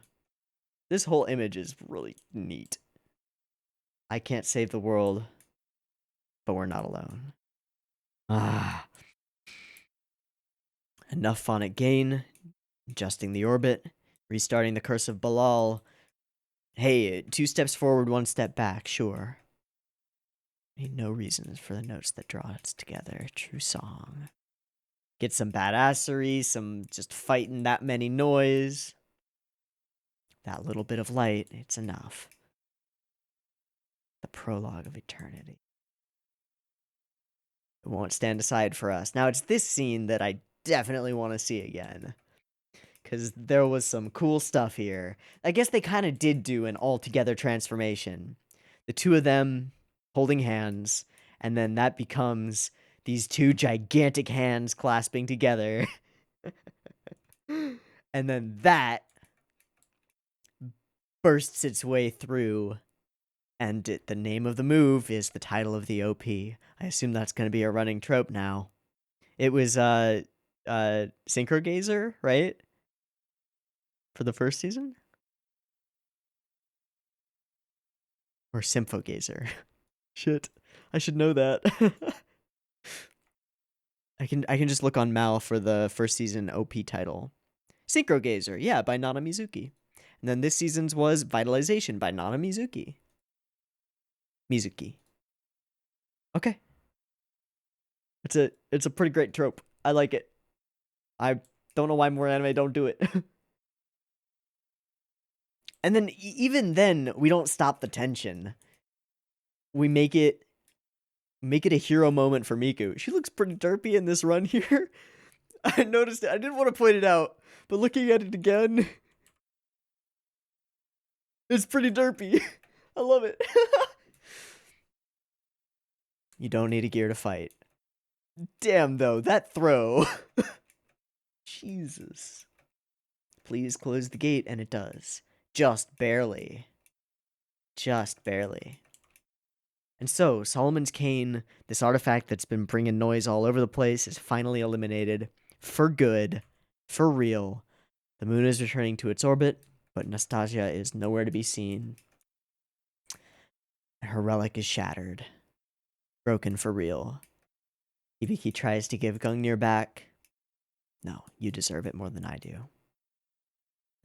Hey, it's no biggie if people can't understand each other. That's the least of our problems. We know how to make it happen. We got songs, baby. We got songs. This is really simple.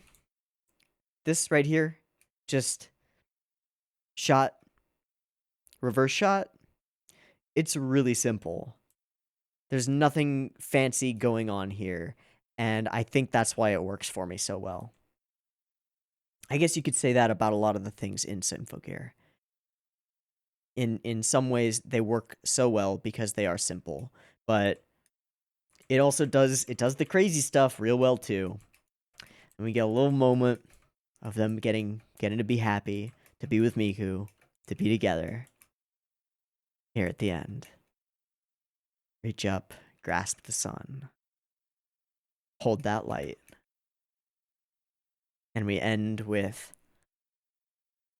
the font again from all over the world. The value. The life. This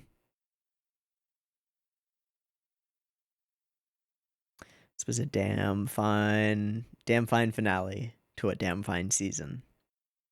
The budget increase and the general what I see here is the same passion and fire that carried season 1, but with the tools to make it something really great. Because in season 1, it was that passion and fire that carried it sort of despite, right? You could tell that there was a lot of a labor of love going into that show. And here, you can tell that there's the same amount of love, just more labor. It's great because in a meta way, it's a success story, right? It's success, and I talked about this a lot at the end of the first season, so I won't rehash it all, but there's something really magical about watching someone or a group of people push themselves to try to express their truth and then succeed, when that truth itself is that if you express yourself and push yourself and work hard in order to try to get your truth out there, that you will succeed. That is the nature of Symphogear, is that it is its own story built into itself. It's a meta narrative, literally.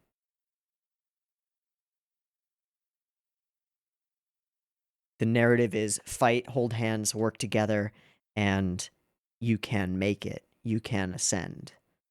And the show itself is made by people who are fighting and working together and holding hands, and they are ascending.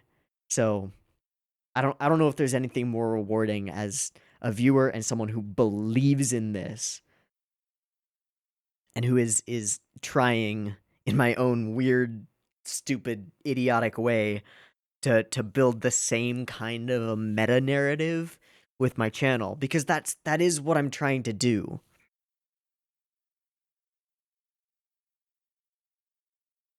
And I haven't talked about it a lot recently, but like the belief that founded this channel was that if I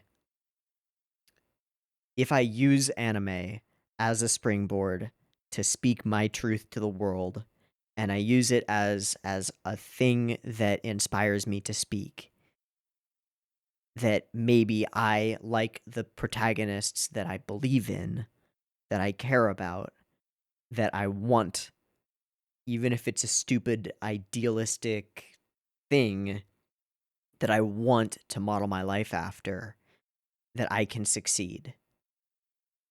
That's the whole narrative that I want. I've said it a lot of times a long time ago, but I always wanted for this channel to be my shonen protagonist success story. The reckless, stupid idealism against all odds.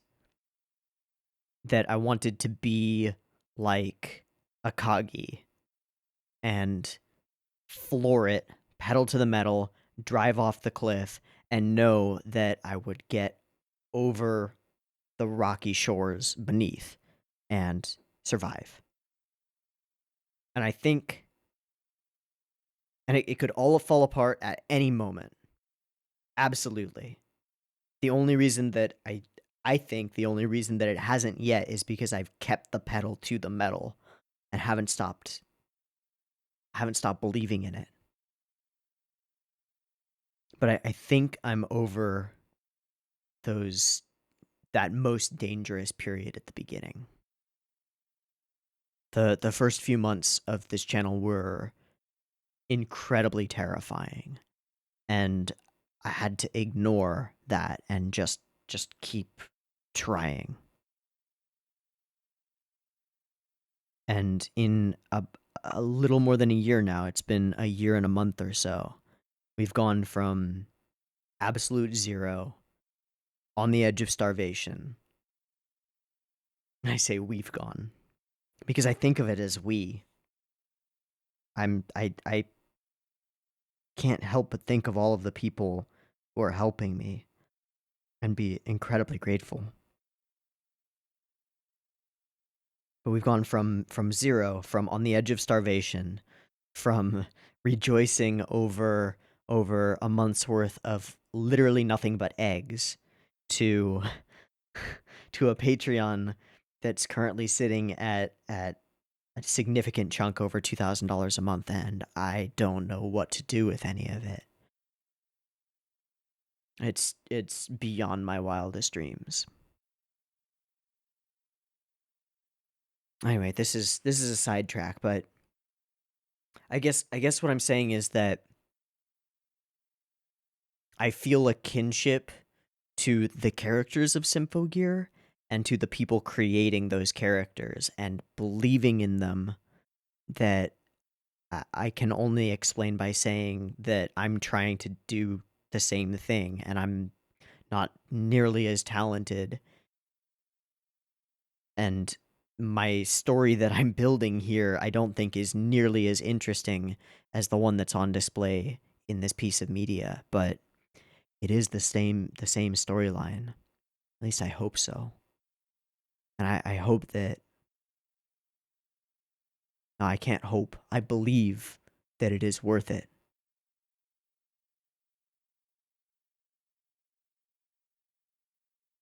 I have to. And I want to. I want to live that success story.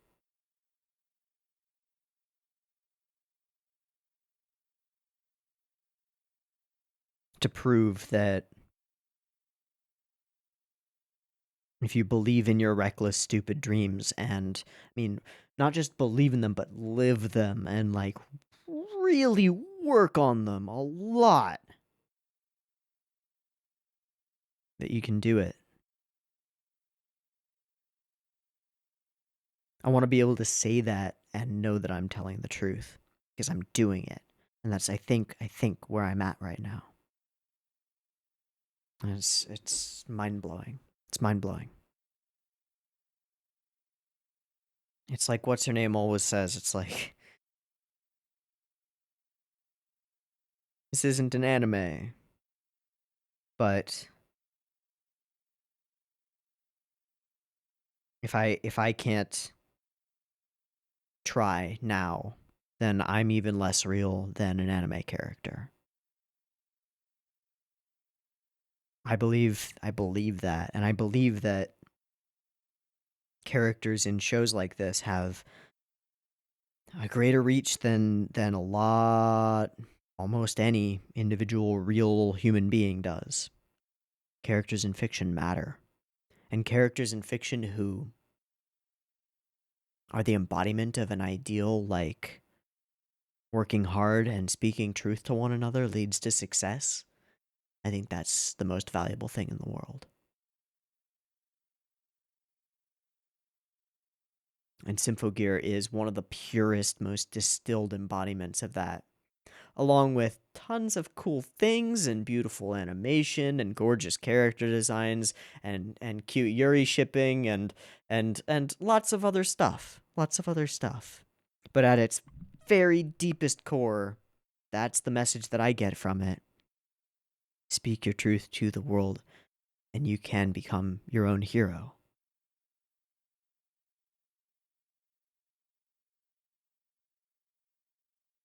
And I think I haven't really talked about it, but I just had to sort of ding. Dr. Vera is the antithesis of that, isn't he? He lies and he manipulates people and he gathers and twists people's own motivations, their true pure motivations, to serve his own ends, so that he can stand above other people, not stand with them. He's an embodiment of hubris and arrogance, but more than that, he's a pure foil, not to the individual characters of Symphogear, but to the entire narrative tilt of Symphogear. Even more so than Fine. And Fine redeems herself in these last couple of episodes. She sacrifices herself to let the next generation symbolically take over and move on. And all of the adults who matter in this show, Genjiro and Ogawa, they're all working to support and to in fact it was made explicit in these last couple of episodes. They're all working to support the next generation of people, the talented people that are out there. They're all working to hold them up and push them forward. And when he turns to Shirabe and holds out the relic to her, he says, "This is potential." But he's not so much talking about the relic, is he? He's talking about her. You are potential.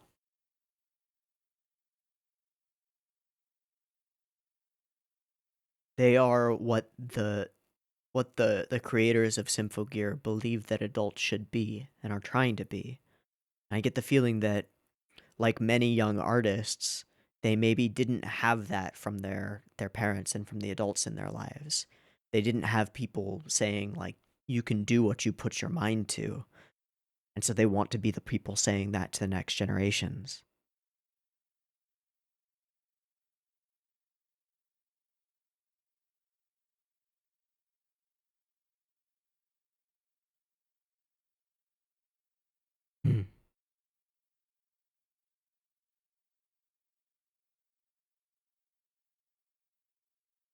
Dr. Ver is a person who tries to lower others in order to make himself seem tall.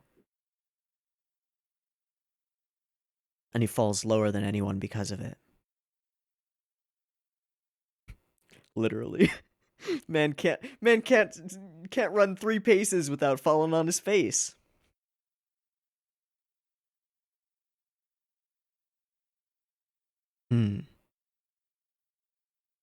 The more I think about it, the more elements of this show are kind of perfect in that way.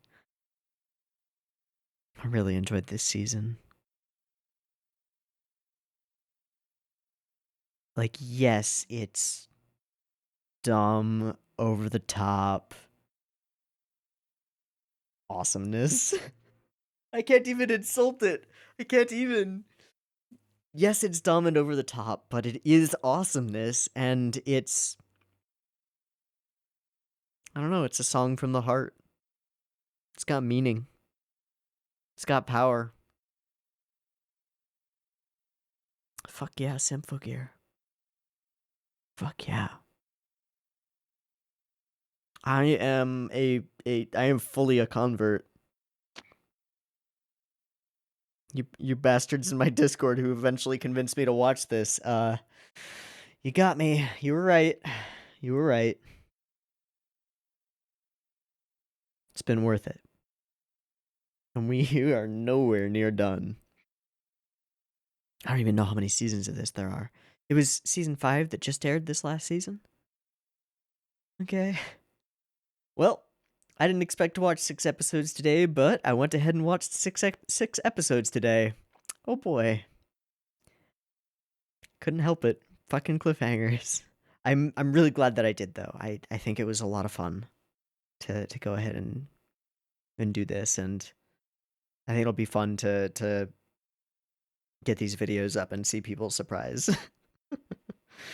In any case, I do think that that's all I have to say at the moment. I could go on and wax even more about all the things that I felt about this season, but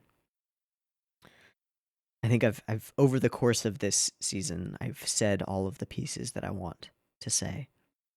This was really good. I hope that Miku gets a gear again, because, like, she got it for, like, an episode, and she was evil for most of that time, being mind control. I just hope she gets a gear again.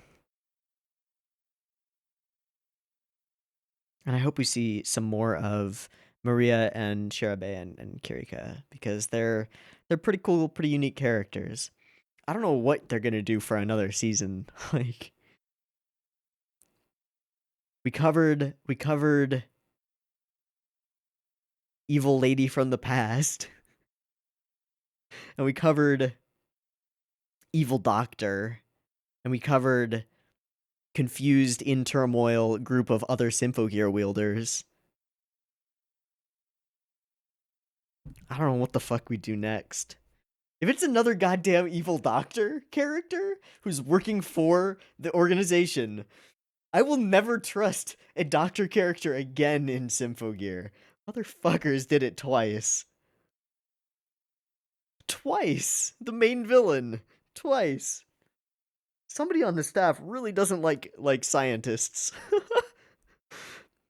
Anyway. I think I have to wrap. So, I've been Teeaboo.